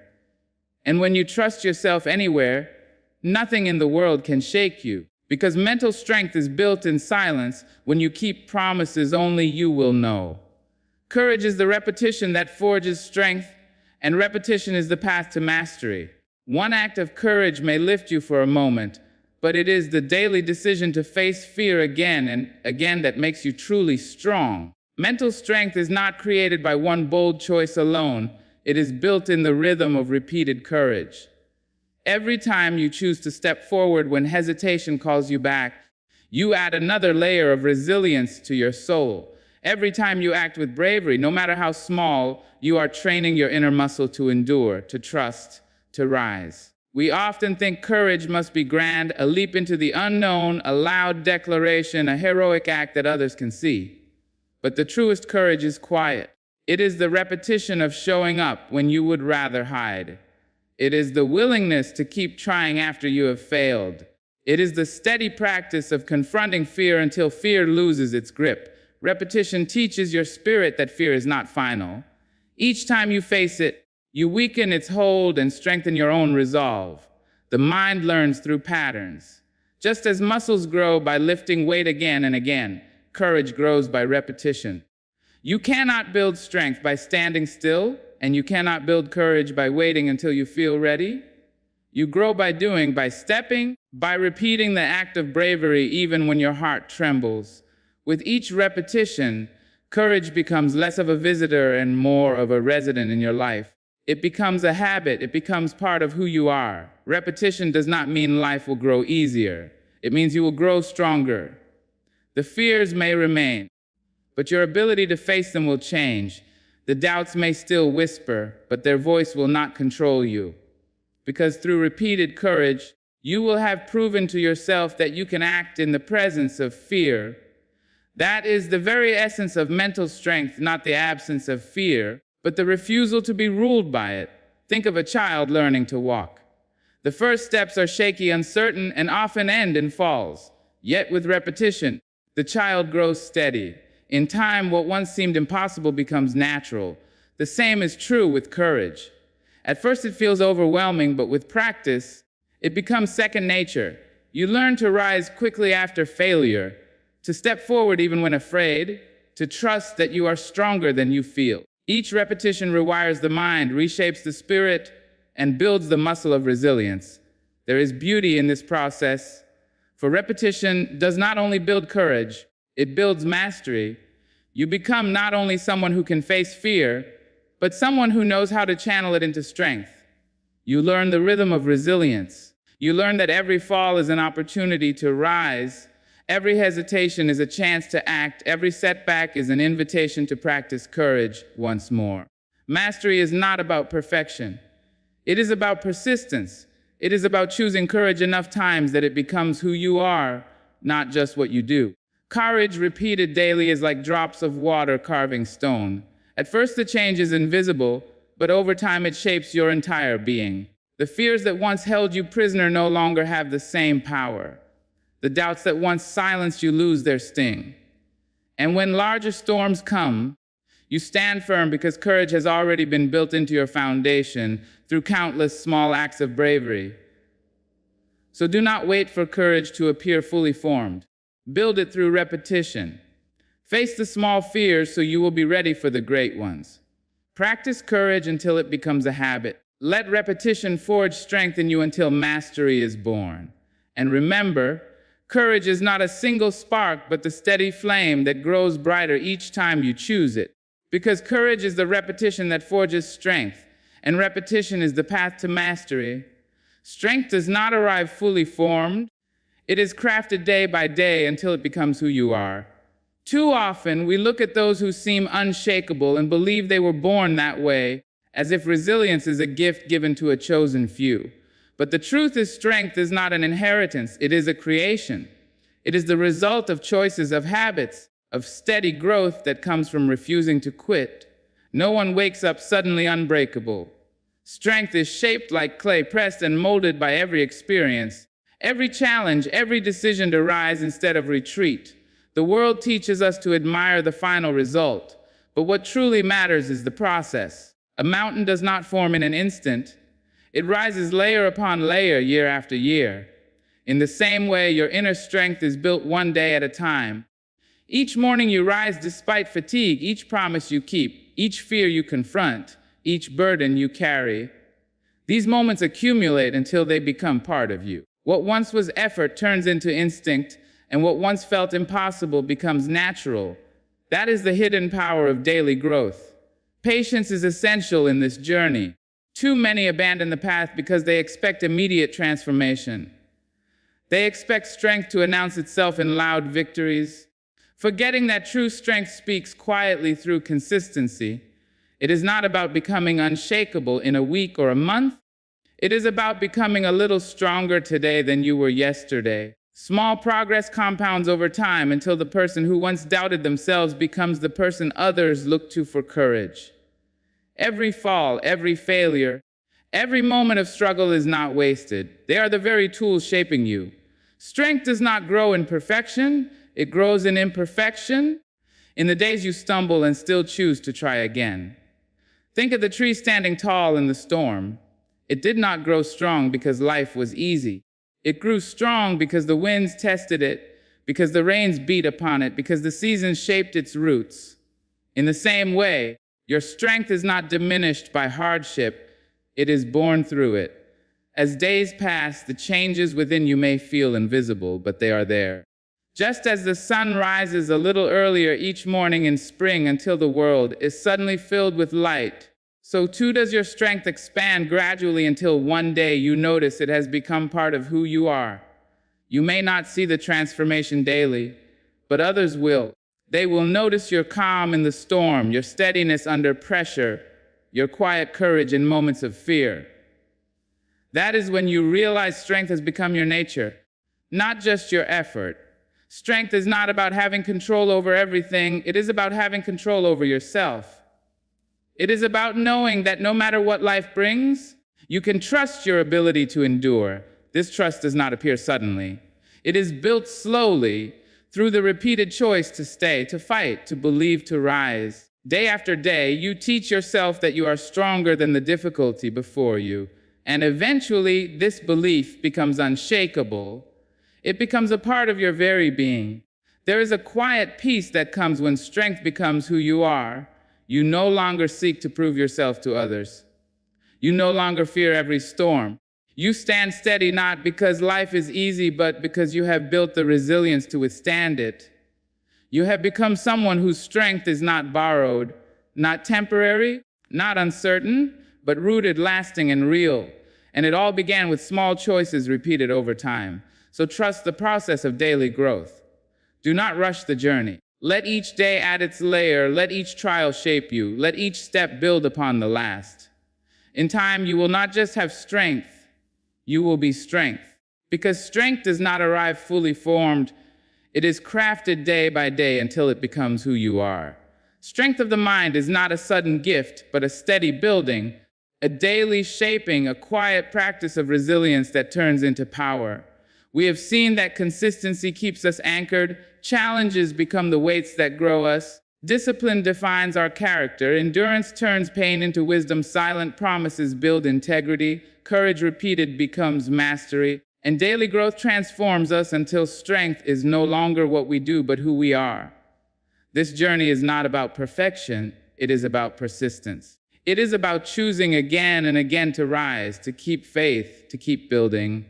And in that choice, greatness is born. So as you step forward from here, may you build your strength each day. May you honor your promises. May you carry courage in repetition. And may you trust the slow and steady process of becoming. Good luck on your journey, and thank you for listening.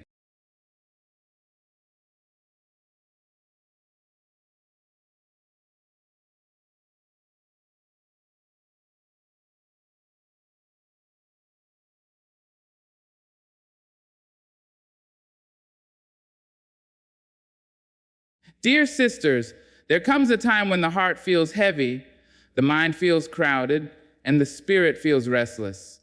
Stress arrives quietly, uninvited, yet it makes its presence known in the way our breath shortens, in the way our shoulders tighten, in the way our nights grow long without rest. But I tell you today, we are not powerless. We are not the sum of our fears. We are the masters of thought, and thought shapes the very ground we walk upon. Stress will whisper. It will tell you that you are not enough, that the mountain is too high, that the storm is too strong. But the truth is this: you have within you a strength that no storm can scatter, a calm that no weight can bury. The mind is a mighty place. It can cradle peace or it can carry poison. When you choose to feed it with faith, with courage, with patience, then the mood that once threatened to drown you will bow before your steady spirit. Do not believe that you must run from stress. Stand still. Breathe deep. Speak softly to yourself. Tell your spirit that it is safe. Tell your heart that it is capable. Tell your mind that it holds the key to freedom. Because the real battle is not outside. The real battle is the tug of war within, between panic and peace, between despair and determination. And when you choose mind over mood, you choose to rise instead of crumble. Life will not hand you a smooth road. There will be days when you feel pressed on every side, when bills pile up, when voices demand more than you can give, when time seems too short and burdens too heavy. But in those very moments, you must remember the sacred truth. You are more than your moment. You are larger than your worry. You are greater than the shadow that tries to cover you. Lift your chin. Look at the sky. Stretch your hands wide and remind yourself that storms pass, but strength remains. You are not born to carry stress as your crown. You are born to wear peace as your garment. You are born to walk with dignity even when the path is rough. Stress is loud, but your mind is louder. Stress is heavy, but your faith is stronger. Stress may visit, but it cannot stay unless you open the door. So speak to your soul with gentleness. Say, I will not be broken by this. Say, I will not be buried by this. Say, I am here, I am steady, I am whole. Every time stress tries to chain you, remind it that you were not made for chains. You were made for freedom. Your mind is the captain. Your mood is the passenger. Decide who steers your journey. Life has a way of placing us in storms that rise without warning. One moment the sky is clear, the next it is filled with clouds that weigh heavy on the heart. In those moments, moods shift quickly, rising and falling like waves on restless seas. Fear comes, anger comes, sadness comes, and stress sits quietly in the middle of it all. If we let our moods hold the wheel, then we are tossed around, dragged by emotion, and carried into places where peace cannot dwell. But when we place the mind as captain, we begin to steer differently. We may not stop the storm, but we can guide the ship through it. The mind is the seat of reason, of vision, of choice. It does not move with the same sudden force as mood. It does not rise with every wind. It has the power to pause, to reflect, to see the bigger picture. Stress often clouds that vision. It whispers that all is urgent, that all is broken, that nothing can wait. But the mind, when steady, answers with wisdom. It says that storms do not last forever. It says that the journey has more miles than this moment. It says that while the mood is temporary, the direction you choose is lasting. Many of us have lived days where the mood was heavy and the mind felt silenced. You wake up tired, and stress speaks before you do. The tasks of the day already seem too large, and the doubts creep in before the sun has fully risen. If you allow that mood to decide your steps, then the whole day bends under its weight. But if you remind yourself in that very moment that your mind is the captain, the course can change. You breathe deeper. You speak kinder to yourself. You decide not to let one feeling set the tone for all your hours. That small act of steering makes the difference between sinking and sailing. The truth is, moods will always visit. You cannot banish them, for they are part of being human. Joy visits, sadness visits, anger visits, and so does fear. They are passengers in the vessel of life.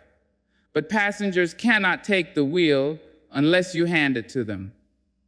When you choose to let your mind remain captain, you are not denying the mood, you are simply guiding it.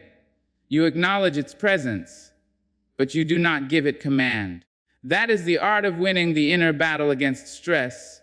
Consider the moments when stress pushes hardest.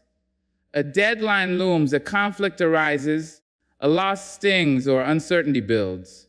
Mood wants to take charge, to rush into panic or frustration. But pause. Ask yourself, what would the captain say? The captain does not race blindly into fear.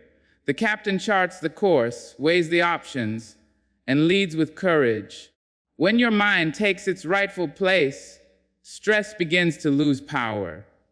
It cannot throw you off course because you know where you are headed. This does not mean the journey becomes easy.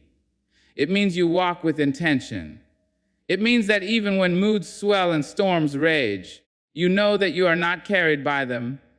You choose your steps. You choose your words. You choose your response. And every time you choose the mind over the mood, you strengthen your spirit. You build resilience. You create a path that stress cannot destroy. We must remember that moods change, but the mind can remain steady. Moods are like clouds. They shift with the wind. They darken, they clear, they scatter. But the mind, when disciplined, is the horizon itself. It remains, it guides, it holds steady. And if you let it steer, then no mood, no stress, no wave can overturn you. So hold fast to that truth. Your moods will try to steer you into storms, but your mind knows the way forward. Trust it, guide it, and let it lead. Because the journey is long, and only a steady captain can see you through. Stress loses its grip when you answer with calm instead of chaos. The world is filled with noise, with constant demands pulling from every direction. And in the middle of that noise, stress looks for a way to tighten its hold. It feeds on reaction, on hurried words, on panicked choices. It waits for you to meet its fire with more fire, its storm with more storm. But the moment you breathe, the moment you bring calm into your space, its power begins to fade. Stress cannot thrive where peace is chosen because calm is not weakness. Calm is strength dressed in silence. When life throws its sharp edges at you, it is natural to feel the sting. The mind races, the heart pounds, the body prepares for battle. But not every battle needs to be fought in the way stress demands. If you meet chaos with more chaos, you only grow weary and your spirit becomes heavy. But if you pause, if you let stillness take the place of panic, something changes. Stress begins to unravel. It cannot control a mind that will not rush. It cannot defeat a soul that chooses steady ground over shaky steps. Think of the moments in your life when the situation called for calm but received panic. Words were said too quickly, decisions were made without thought, and regret soon followed. Stress had its way because chaos opened the door. Now imagine the same moment met with quiet strength. Imagine choosing to listen instead of shouting, choosing to wait instead of rushing, choosing to breathe instead of breaking. That single choice changes the entire outcome. It does not erase the problem, but it changes your power within it. Stress thrives on your reaction. It looks for cracks in your patience, for weakness in your focus, for gaps in your peace. But when you decide to answer with calm, you become untouchable. You do not give stress the satisfaction of watching you crumble. You do not allow it to dictate your steps. Instead, you stand firm, reminding yourself that peace is not the absence of trouble, it is the presence of control. And every time you choose calm over chaos, you claim that control back. Some people believe calm is passive, that it means stepping aside or ignoring reality. But calm is not surrender. Calm is a decision to fight differently. It is choosing not to waste energy on battles that do not need your spirit. It is choosing to face storms with a steady hand on the wheel instead of letting the storm toss you in every direction. That is real strength. The kind of strength that does not shout, does not shake, but holds steady until the storm passes. When stress presses on your chest and fills your mind with noise, try stillness. Take a breath so deep that it reminds you you are alive. Say words to yourself that restore instead of break. Tell your spirit, I will not be moved by this chaos. Tell your heart, I am larger than this moment. Tell your mind, I choose calm because calm is power. And with that choice, you loosen stress's grip. You prove that your peace cannot be stolen without your permission. This is not an easy practice. Calm does not arrive on its own.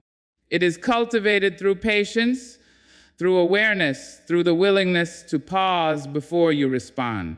It takes discipline to remain gentle when the world is pressing you to hurry.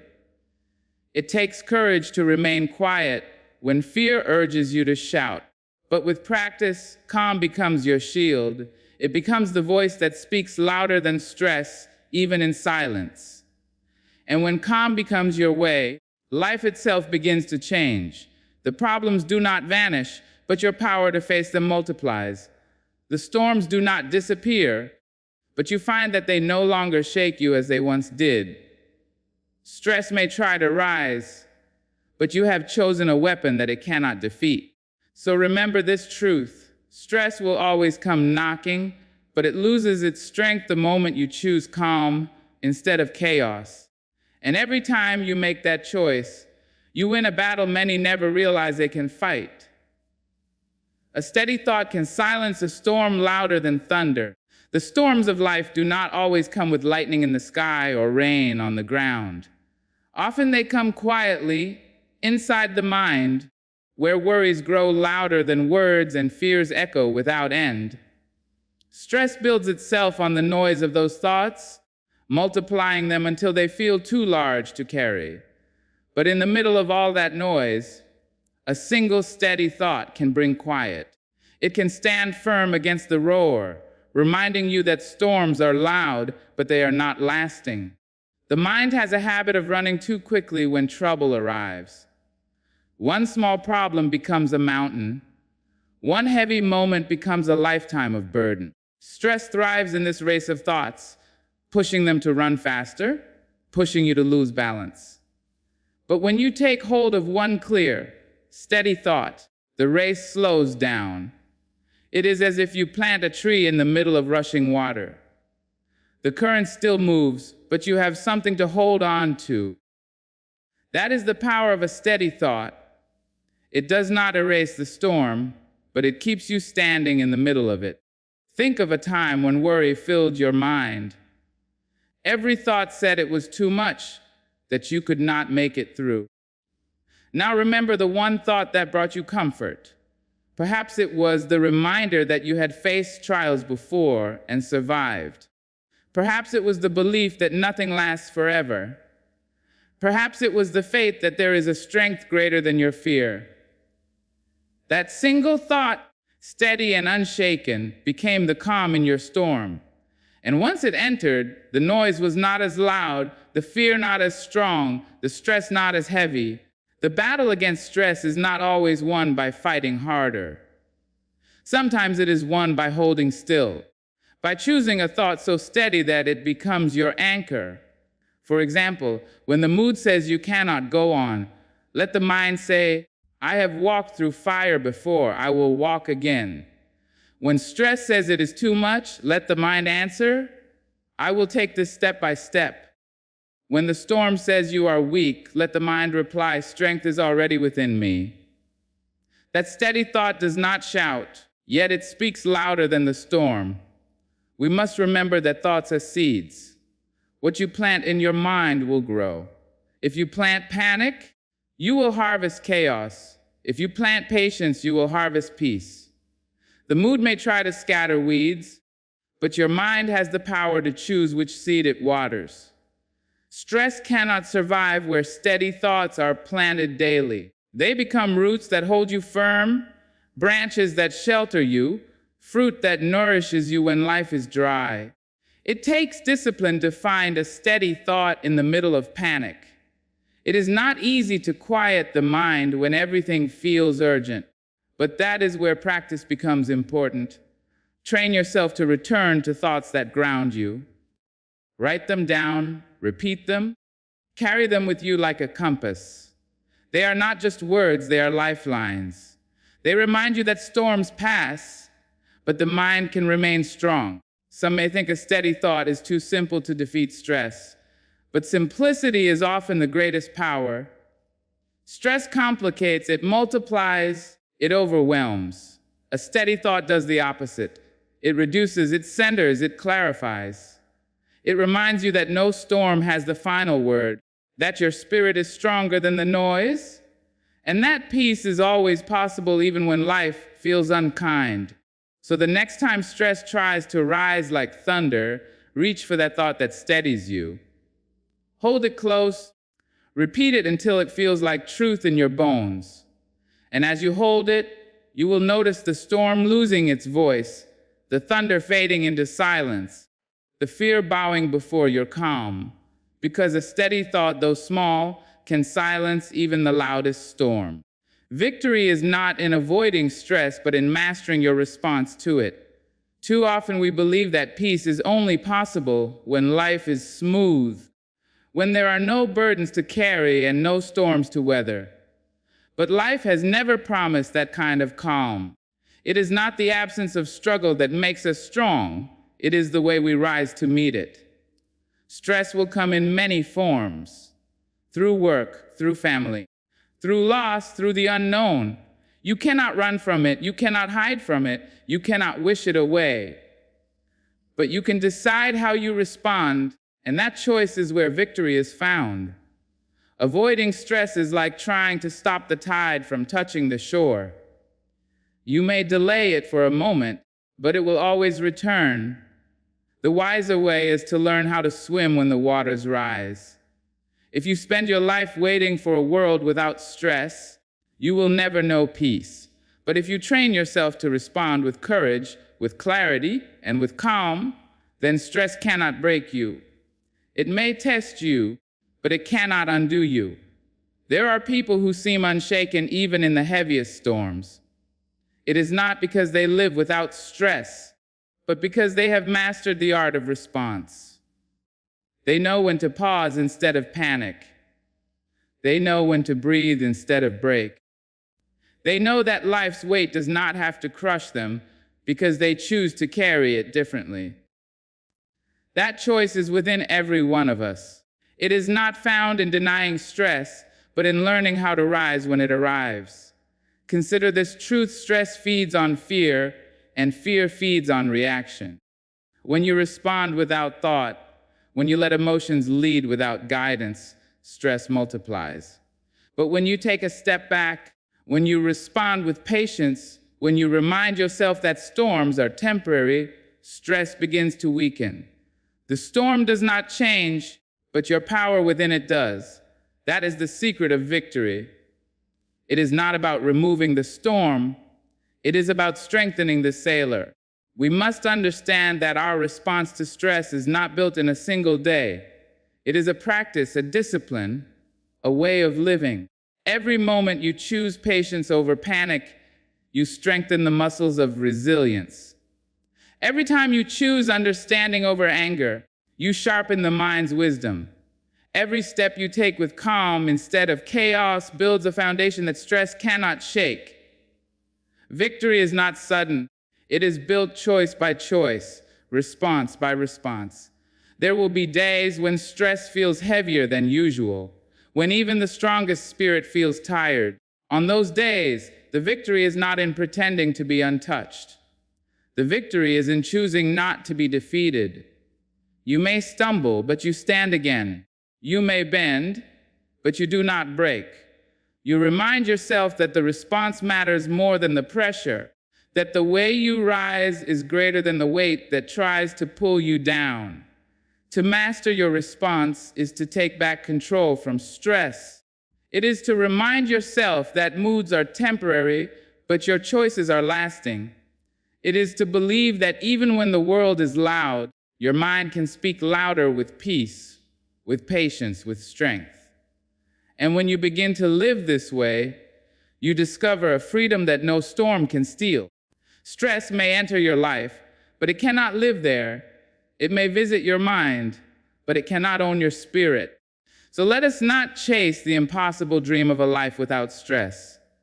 Let us chase the greater victory, the victory of response. Let us choose to rise instead of crumble, to breathe instead of break, to master the storm instead of fearing it. Because the real triumph is not in avoiding the fire, but in walking through it without losing your light. Every breath you take is a reminder that peace is still within reach. In the rush of daily life, it is easy to forget the simple gift of breathing. We move so fast, thinking of tomorrow before today has even finished, that we lose touch with the present moment. Stress thrives in that space where the mind is racing but the body is weary. Yet in the act of breathing, slow, deep, intentional, we are reminded that life itself gives us a tool to return to peace. Each breath says, you are still here, you are still capable, you are still alive. Stress loves to pull us into the future, painting pictures of problems that have not yet come. It builds its weight on what if, feeding the mind with fear of the unknown. But the breath brings us back. It grounds us in the now, reminding us that this moment is enough, that this heartbeat is strong, that this inhale and exhale carry strength. When the world spins too quickly, a steady breath becomes an anchor. It does not erase the storm, but it steadies the ship. Many times we search outside ourselves for peace. We think it is in a place, a person, or a possession. But peace does not live in distant corners. It is closer than you think. It is in your breath, in your ability to pause, to release tension, to center your mind when it feels scattered. Each breath carries the wisdom of life itself. It tells you that you do not have to rush, that you do not have to crumble under the weight of stress, that you have the power to return to stillness at any time. Think of how the body responds to stress. The breath shortens, the chest tightens, the muscles stiffen. It is as if the body prepares for battle even when no battle is needed. If you do nothing, stress takes control of your rhythm. But the moment you take ownership of your breathing, the body begins to shift. The heartbeat slows, the muscles loosen, the mind clears. With every deep inhale, you draw in strength. With every gentle exhale, you release fear. It is simple, yet powerful. This practice is not about ignoring problems. It is about reminding yourself that you are not powerless in the face of them. When you breathe with awareness, you are telling stress that it cannot decide the pace of your life. You are telling yourself that peace is not far away. It is only one breath away. And that truth, held close, can change the way you walk through trials. Imagine facing a moment of pressure, a difficult conversation, a heavy responsibility, a sudden challenge. Your mood may be quick to panic, but your mind can pause. One breath, then another, and suddenly your spirit begins to calm. The words come with clarity, the actions with steadiness, the response with wisdom. That is the power of remembering that peace is already within reach. It does not arrive from the outside, it flows from within. We often underestimate the small things, thinking only great solutions can defeat stress. But greatness is built on simple truths. The breath is one of them. It is a quiet tool, but it carries mighty strength. It connects body, mind, and spirit in harmony. And when all three are aligned, stress loses its grip. You feel centered, you feel whole, you feel capable of facing what once felt impossible. So when stress tries to cloud your thoughts and weigh heavy on your shoulders, return to what is most natural. Inhale deeply, exhale slowly, and remember that peace is not gone. It is waiting for you in every breath. And as long as you breathe, hope remains, strength remains, and victory remains. The battle within is won by discipline, not by despair. Stress tries to convince you that the struggle is too great, that the weight is too heavy, that you are too small to rise against it. Despair agrees with stress. Despair tells you to give up, to sink, to believe that nothing can change. But discipline speaks differently. Discipline says you may feel weary, yet you can still take the next step. Discipline says the storm is strong, but you are stronger when you choose your response with intention. That is how the inner battle is won, not in surrender, but in steady action that shapes your spirit. Discipline is not loud. It does not shout like despair. It moves quietly, guiding you toward habits that protect your peace.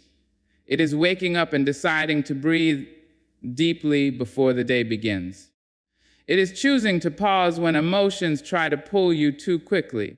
It is reminding yourself that strength is not built in one moment, but in the repetition of choices that honor your well-being.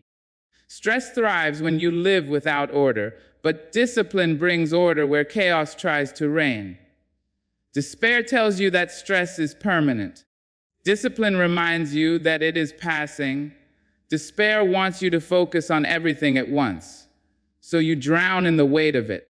Discipline tells you to break it down, to take one task at a time, to move forward step by step. In the smallest actions lies the greatest strength. A disciplined mind can hold steady even when the heart is trembling, because it knows that storms are temporary, but habits are lasting. Think of the times when despair whispered that you could not go on. Perhaps the day felt too heavy, the loss too sharp, the responsibility too much. Yet if you are here today, it is because discipline spoke louder. Even if it was a small act, you chose to continue. You chose to keep moving. That is discipline at work, the quiet strength that pulls you forward when despair tries to hold you still. Discipline does not mean denying emotion. It does not mean pretending stress is not real. It means creating a structure that holds you steady while you feel, while you process, while you rise again. A disciplined mind will not let despair take the captain's seat. It listens, it feels, but it chooses a different course. That choice may not remove the storm, but it will keep the ship afloat. Stress often asks for a reaction. Discipline gives a response. Stress pushes you toward panic. Discipline draws you back toward patience. Stress thrives on chaos. Discipline creates calm. It is the quiet training of your thoughts, the daily practice of your habits, that builds the resilience needed to withstand life's weight. You cannot win the battle if you let despair lead, but you can win it when you let discipline guide. This kind of strength does not come overnight. It is built in the ordinary moments, in the daily decisions that seem small but carry great power. Choosing to rest instead of collapse, choosing to speak kindly instead of harshly, choosing to focus instead of scatter your mind. Each of these acts is a seed of discipline planted in your spirit. Over time, they grow into a foundation so steady that stress cannot shake it. There will still be days when despair tries to rise, when it seems easier to surrender than to continue. But in those moments, remember that discipline is not about never falling. It is about rising each time you do. It is about choosing again, choosing strength over weakness, clarity over confusion, calm over chaos. And every time you make that choice, the battle within bends in your favor. So hold on to this truth. Despair will always try to convince you that the fight is lost, but discipline will always remind you that the fight is still yours to win. And when you choose discipline, you do not just survive stress, you rise above it with a spirit that cannot be broken. Choose clarity over confusion, and your spirit will always rise above stress. Stress thrives in a cluttered mind. It feeds on scattered thoughts, on endless questions without answers, on fears that blur the truth. When confusion takes over, even small challenges feel heavy because the mind cannot see the way forward. But clarity has a power that confusion cannot match. Clarity shines like a light in the middle of the storm, showing you that while the road may not be easy, it is not impossible. Clarity brings order where stress brings chaos, direction where stress brings doubt, peace where stress brings fear. Confusion is one of stress's strongest weapons. It whispers many things at once, making it hard to choose a path. It makes you believe that every problem is urgent, every decision is final, and every mistake is fatal. In that fog, the heart begins to panic and the body feels heavy. But clarity cuts through the fog. Clarity reminds you that not every problem must be solved today. Not every thought deserves your attention. Not every fear is real. It simplifies the picture so you can take one step forward without being swallowed by the weight of all steps at once. Think of the times when you felt overwhelmed. The confusion was not only about what was happening, but about what you believed it meant. You may have thought you were not strong enough, not ready enough, not wise enough to handle it. That confusion multiplied the stress until it felt unbearable. But when you found clarity, perhaps in a moment of stillness, perhaps in a steady thought, perhaps in the simple act of breathing, the burden became lighter. The situation did not vanish, but your vision cleared, and you could move again. That is the power of clarity. It does not remove the storm, but it allows you to see the path through it. Clarity comes from choosing stillness over haste. It comes from quieting the noise of moods and listening to the calm voice of the mind. Stress demands speed. It wants you to rush, to act without thinking, to drown in reaction. But clarity is born from patience. It asks you to pause, to reflect, to ask yourself what truly matters in this moment. That pause becomes your strength.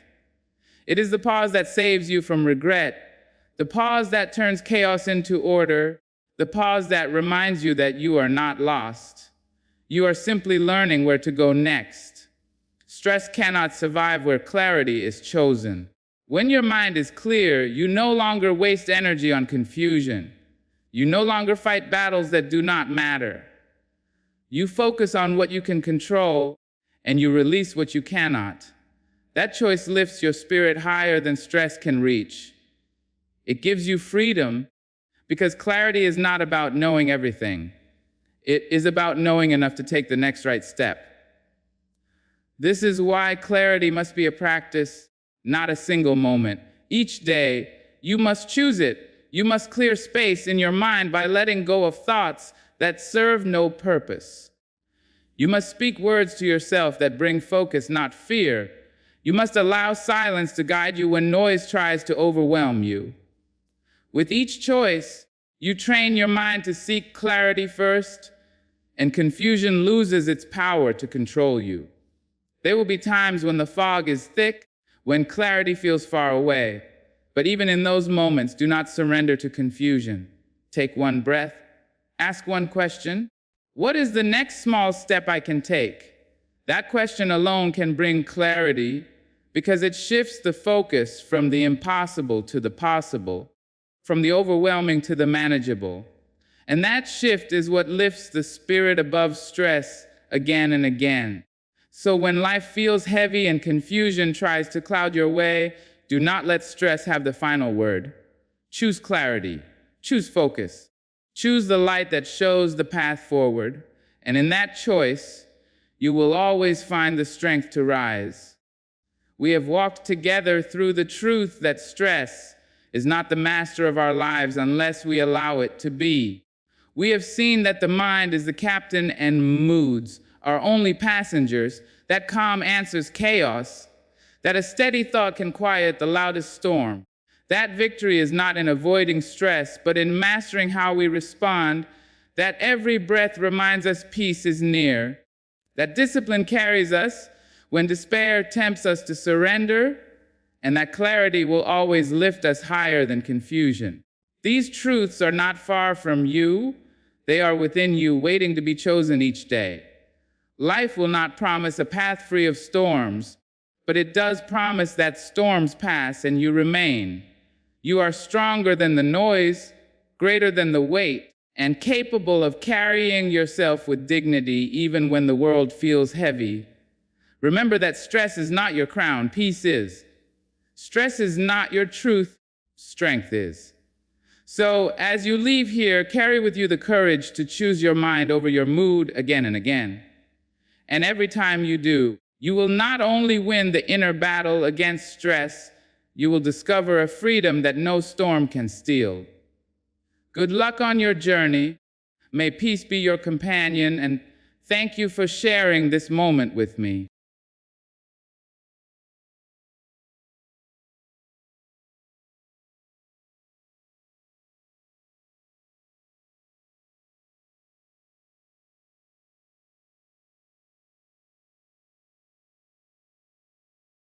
My friends, there comes a time in every life when the world will stand before you with its arms wide open and its voice loud and demanding, calling you to give, to prove, to bend, and to bow.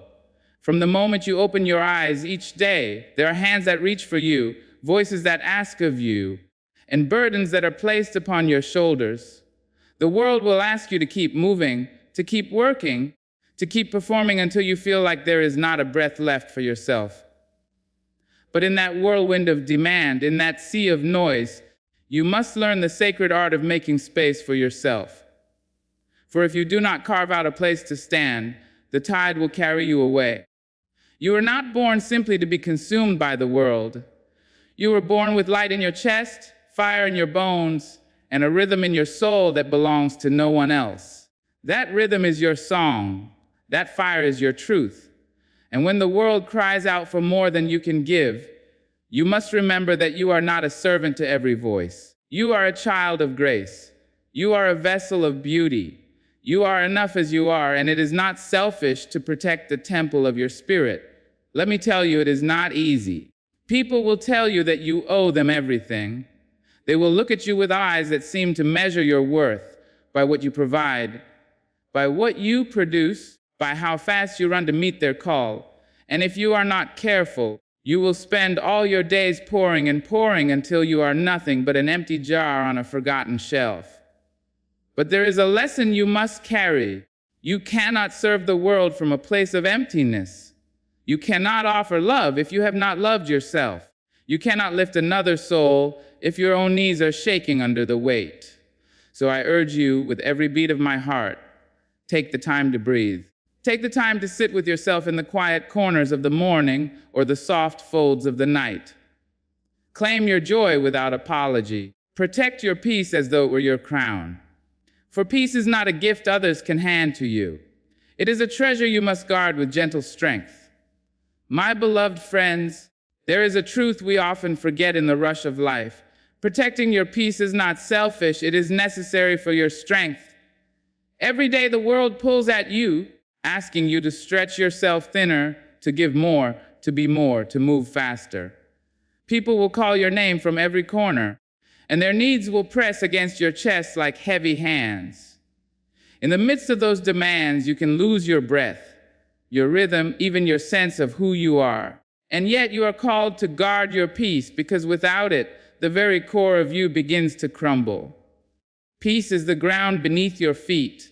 It is the calm that steadies your voice when storms rage around you. Without it, you are tossed by every wind, shaken by every shout, undone by every demand. When you protect your peace, you claim a sacred space where you can breathe, where you can gather yourself, where you can remember that you belong to yourself before you belong to the world. You see, the world will always ask for more. It will rarely pause to consider if you are weary. But you must be the one who pauses. You must be the one who says, I cannot give all of myself away. I must leave something for me. There is strength in peace, not the strength of noise and thunder, but the strength of a river that carves through rock with patience. The strength of a tree that stands for centuries rooted and steady. The strength of a candle that burns quietly but pushes back darkness. That strength does not come from running yourself dry. It comes from resting, from centering, from holding fast to what makes your spirit whole. Protecting your peace will not always be understood. Some may call it weakness. Some may call it pride. But hear me when I tell you this. The courage to guard your peace is the courage to stand in your own power. Because when you are at peace, you are not easily broken. When you are at peace, you are not swayed by every opinion. When you are at peace, you can love fully, give wisely, and walk steadily. That is the strength the world truly needs from you. Think of the times you have been stretched so thin that you could not recognize your own reflection. Think of the moments when exhaustion left you bitter and small, when giving to everyone else left you with nothing inside. Those are the moments when peace had slipped away. Now imagine the times when you sat in quiet, when you let laughter roll through your body, when you allowed rest to soothe your bones. In those moments, you could feel your soul returning to itself. That is what happens when you protect your peace. You gather your scattered pieces and come home again. And let us not forget, when you keep your peace safe, you do not only help yourself, you help others too. A calm presence can soothe a restless heart. A steady voice can guide lost footsteps. A spirit at peace can light the way for someone stumbling in the dark. Your peace is not just your shelter, it is a gift to the people around you. But it can only be shared when you first choose to guard it, to honor it, to place it above the endless noise of demand. So I say to you, let no one shame you for needing rest. Let no one silence you when you ask for space.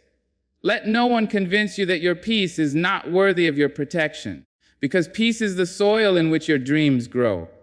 Peace is the table where your joy sits. Peace is the roof that keeps your hope from drowning in the storm. Without it, you cannot stand strong, you cannot walk tall, you cannot live fully.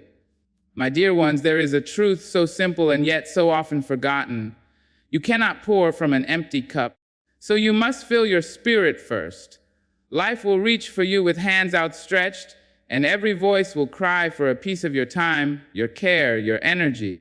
You will be told that your worth is measured by what you give away, by how much of yourself you can sacrifice, by how well you can ignore your own needs. And if you are not careful, you will keep pouring until the cup runs dry, until there is nothing left but a shell of who you once were. But hear me clearly. You were not put here to run yourself into dust. You were not created to be emptied without ever being restored. You were born with a light that must be tended, with a soul that must be nourished. When you forget to fill yourself, you lose the very essence that makes your giving meaningful. What good is it to serve the world if you are falling apart inside? What good is it to hand out love if your own heart is starving? We have been taught that caring for ourselves is indulgence, that resting is laziness, that saying no is unkind. But I tell you the truth, to care for yourself is wisdom, to rest is strength, and to say no when you are empty is a declaration of dignity. You cannot be at your best when you are running on fumes. You cannot offer joy if you have lost your own laughter. You cannot be a foundation for others if your spirit is cracked and broken. Think of a well in the desert. If travelers come day after day, drawing water without end, and the well is never replenished, what happens? The well runs dry, and then no one can drink. But if the well is allowed to refill, if it is respected and cared for, it can serve many for years to come. You too are a well. Your kindness, your love, your effort, they flow like water. But you must allow your spirit to be replenished. You must feed your soul with rest, with joy, with stillness, with love that begins with you.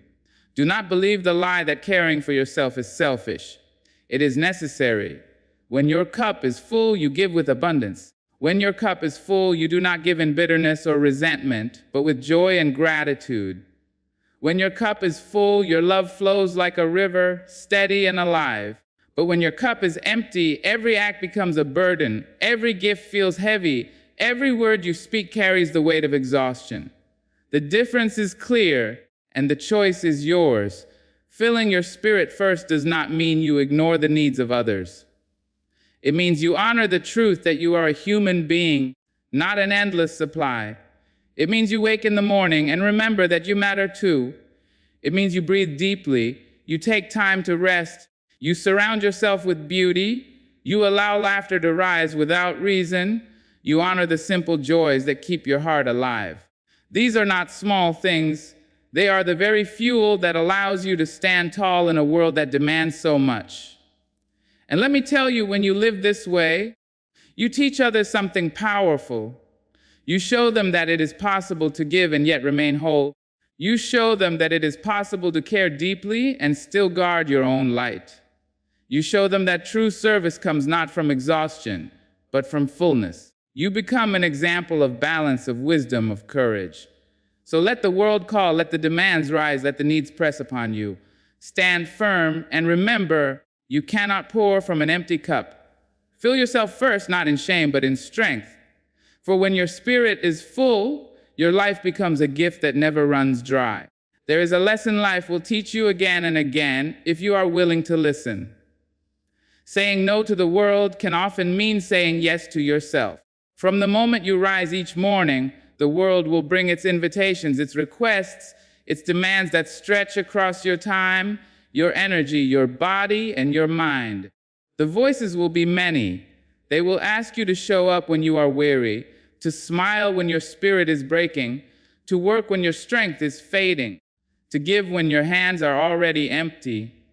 And because the world praises those who always say yes, you will feel the weight of guilt pressing down when you dare to resist. But listen closely. There's nothing shameful in saying no when your soul is asking for rest. There is nothing unkind in refusing what drains you. In truth, your no is a gift because it is rooted in honesty and in love for yourself. To say no is to recognize your limits. It is to honor the fact that you are flesh and bone, not an endless stream of energy. Saying no does not mean you are hard or ungrateful. It means you understand the value of your spirit. You cannot keep saying yes to every voice and expect to remain whole. At some point, the cracks will show, the light will dim, and the song within you will falter. But when you dare to say no, you create a sacred pause where your heart can breathe. You open the door to your own needs, your own healing, your own joy. And that yes to yourself will ripple outward in ways you cannot measure. There will be those who do not understand. They will tell you that you are selfish, that you are failing them, that you should always give without question. But my dear ones, know this: you cannot live your life to satisfy every demand, for in doing so, you abandon yourself. And when you abandon yourself, you give the world a hollow version of who you are, not the fullness you were created to bring. Your no, spoken with courage, allows you to return stronger, more alive, more capable of giving with sincerity. Consider a garden. If the soil is overworked, if every harvest is taken without time for renewal, the ground becomes barren, nothing will grow. But if the soil is given space, if it is nourished and cared for, it yields abundance again and again. You are no different. Your soul is the garden, and your yes is the harvest. But your no, your gentle refusal, is the season of renewal. Without it, you will wither. With it, you flourish. Saying no is not a rejection of others. It is a commitment to yourself. It is a way of saying, I will not let my worth be tied to how much I can endure. I will not silence my needs just to keep the peace. I will not betray my own heart to meet the endless hunger of the world. Instead, I will stand tall and declare that my life has value, that my joy matters, that my rest is sacred. And in that declaration, you discover freedom. And let us remember, when you say no to one thing, you create space for another. By refusing what does not serve you, you say yes to peace, yes to growth, yes to time that belongs to you. You say yes to mornings where your soul can rise slowly, yes to moments of laughter that heal, yes to dreams that have been waiting for you to notice them. Each no becomes an opening for a greater yes. So when the world knocks on your door asking for everything, pause and listen to your own heart. If the answer is no, let it be no. Speak it with grace, with strength, with love, and do not apologize.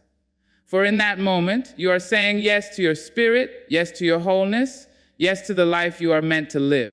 There is a weight that so many of us carry, a silent burden that creeps into our hearts without warning. It is the belief that our worth is measured by how much we give away.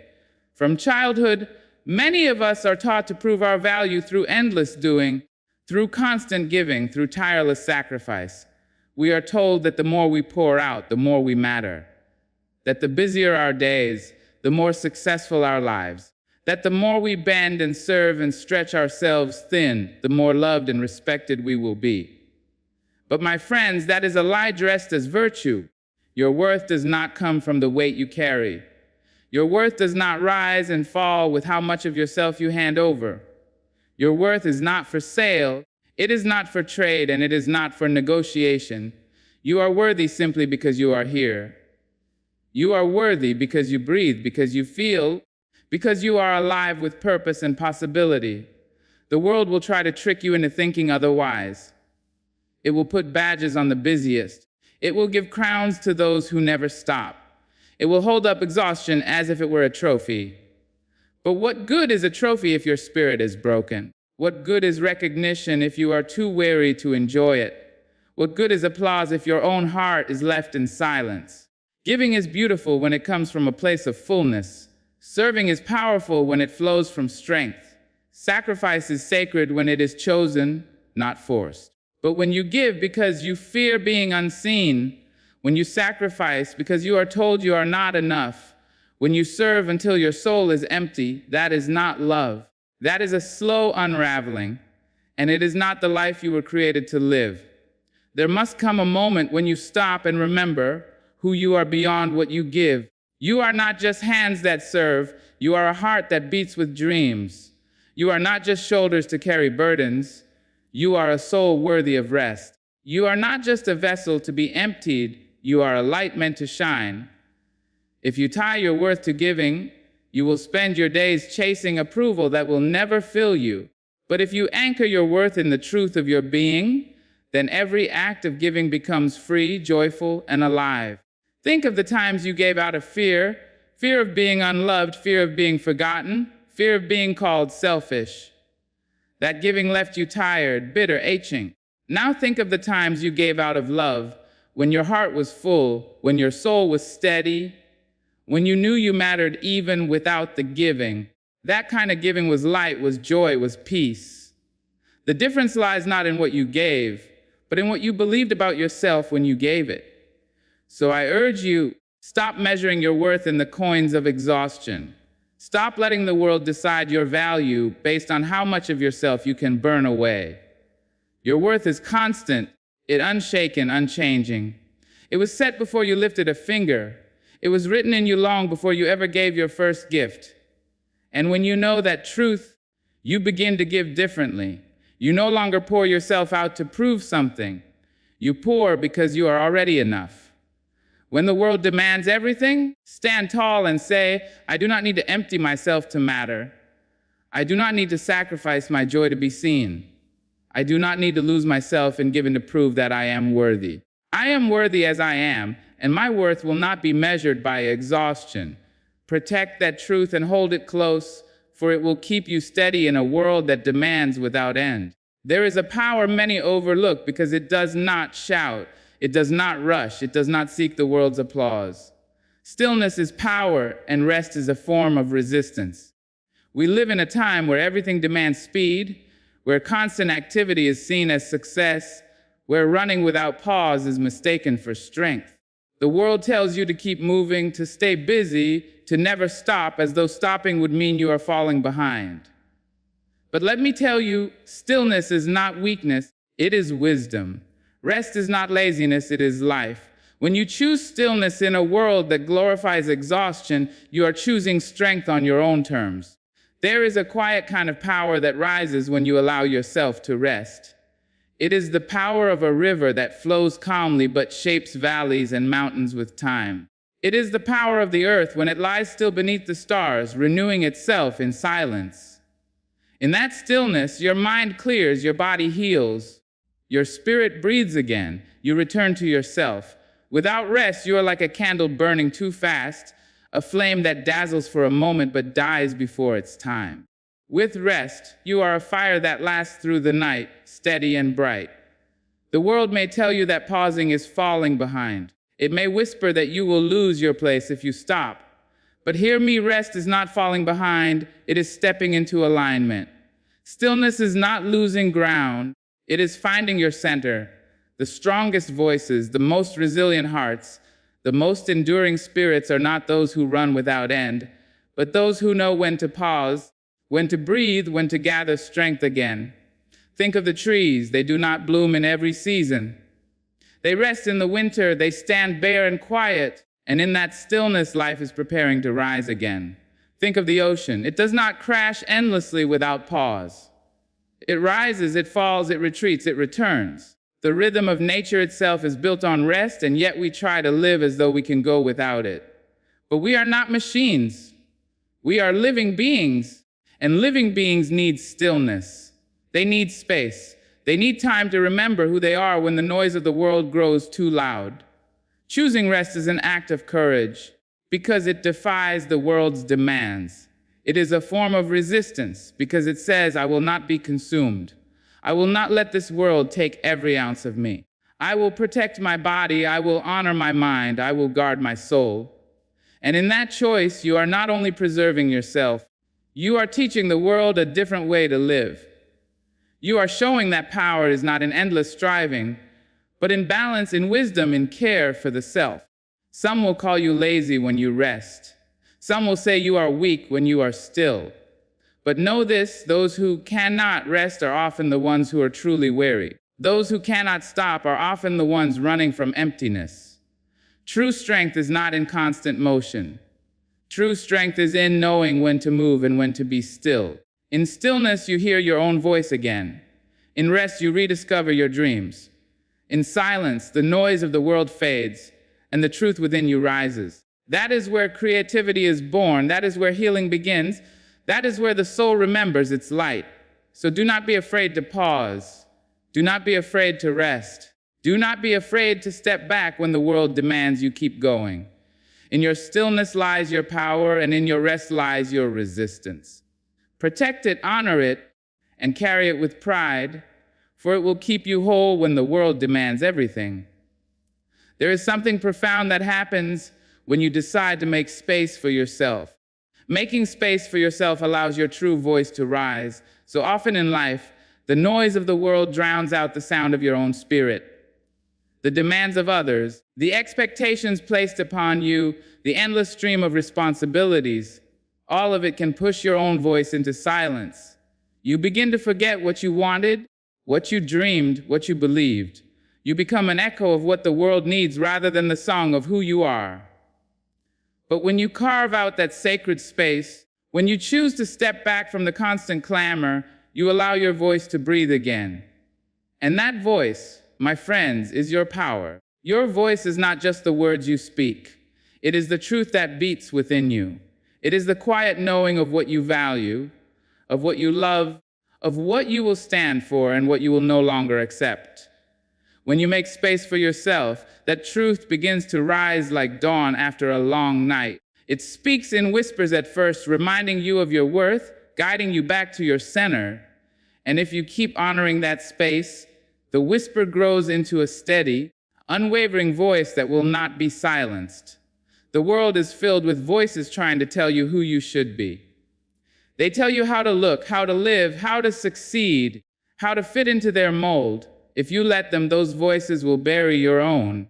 They will press down so heavy that you begin to believe their version of you rather than the truth of yourself.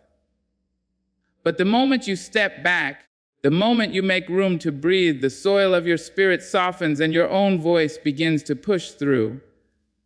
Like a seed breaking through the ground, it rises, reaching for light. And that voice is needed. It is not meant to be hidden, not meant to be silenced, not meant to be drowned by the noise of expectation. Your voice carries the wisdom of your journey, the resilience of your struggles, the beauty of your truth. It carries a song that no one else can sing, a rhythm that no one else can claim. When you allow it to rise, you not only honor yourself, you inspire others. You give them courage to make space for their own voices too. Making space for yourself is not easy. It requires saying no when others demand yes. It requires choosing quiet over noise, reflection over distraction, truth over approval. It takes courage to step back from the rush and listen to yourself. But what you find in that space is worth every act of courage. You find clarity, you find direction, you find the steady reminder that you matter, not because of what you give, not because of what others say, but because of who you are. There is a freedom that comes with living from your own voice. You stop bending to every demand. You stop shrinking to fit into someone else's vision. You begin to stand tall, rooted in truth, unshaken by the world's shifting expectations. That freedom allows you to move with authenticity, to love with sincerity, to give without losing yourself. And when the storms of life come, as they surely will, your voice becomes your anchor. It reminds you who you are. It calls you back to center. It steadies you when everything around you is unsteady. So I urge you, protect the space where your voice can rise. Let the world rush if it must, but you do not have to rush with it. Let the world demand if it must, but you do not have to answer every call. In that space you create, listen deeply. Listen to the quiet voice that has always been within you. It is the voice of your strength, the voice of your truth, the voice of your becoming. The world has a way of glorifying exhaustion. It claps for the one who never stops. It praises the one who burns the candle at both ends. It lifts up those who sacrifice their health, their joy, and even their peace for the sake of constant doing. But the truth is this: the world does not need your exhaustion. It needs your wholeness. You were not born to be broken down piece by piece until nothing is left. You were born to live fully, to bring your light, your energy, your spirit into everything you touch. And that can only happen when you choose wholeness over weariness.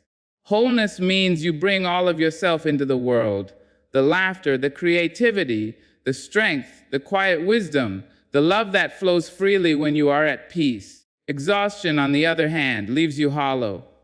It strips away your joy, it dims your light, it silences your song. Exhaustion takes the beauty of your giving and turns it into obligation.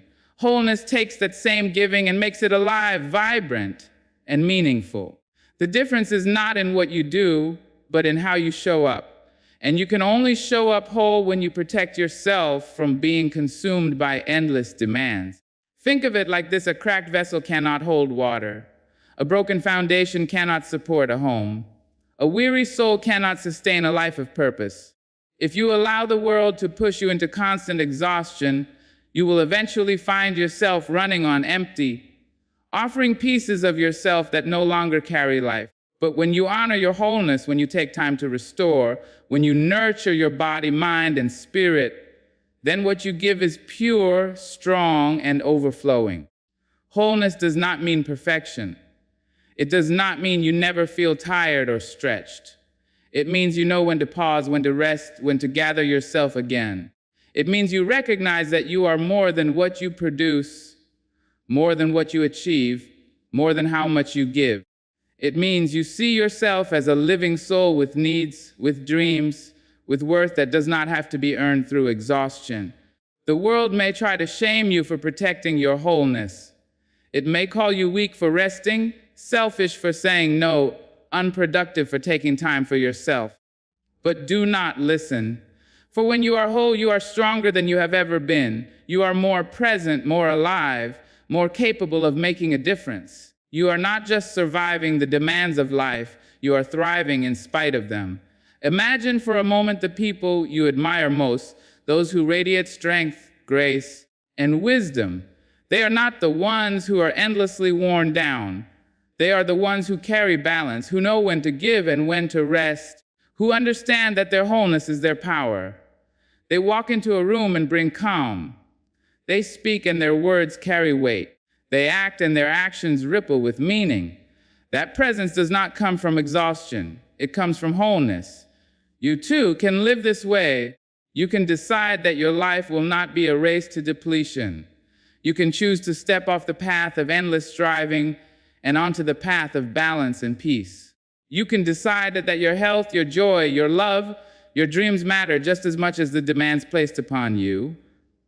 And when you live from that truth, you will find that the world is blessed not by your exhaustion, but by your fullness. So let the world demand if it must. Let it call for everything.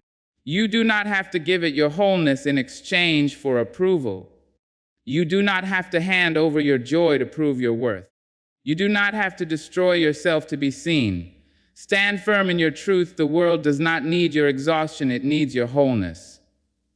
And in protecting that wholeness, you honor the very gift of life that was placed within you. My dear friends, we have walked together through truths the world often hides beneath noise and demand. We have spoken of peace, of fullness, of courage, of rest, of voice, of wholeness. Each of these truths points back to one simple reminder: you matter. Not for how much you give, not for how much you endure, but for who you are at your very core. The world may try to take everything, but you have the power to guard your spirit, to make space for yourself, to rise in strength and beauty that cannot be diminished. So as you step forward, I urge you to carry these words not just in your mind, but in your living. Protect your peace. Fill your cup. Say yes to yourself. Remember that your worth is unshaken. Let stillness be your strength. Let your voice rise. And keep your wholeness as sacred. The world will always ask, but you do not always have to give. Keep something for yourself, for in that space lies your true power. May your journey be guided by clarity. May your days be lit by joy. And may your nights be covered in peace. Go with courage, go with strength, go with the unshakable truth that you deserve to belong fully to yourself. Good luck on your path ahead, and thank you for allowing these words to meet you where you are.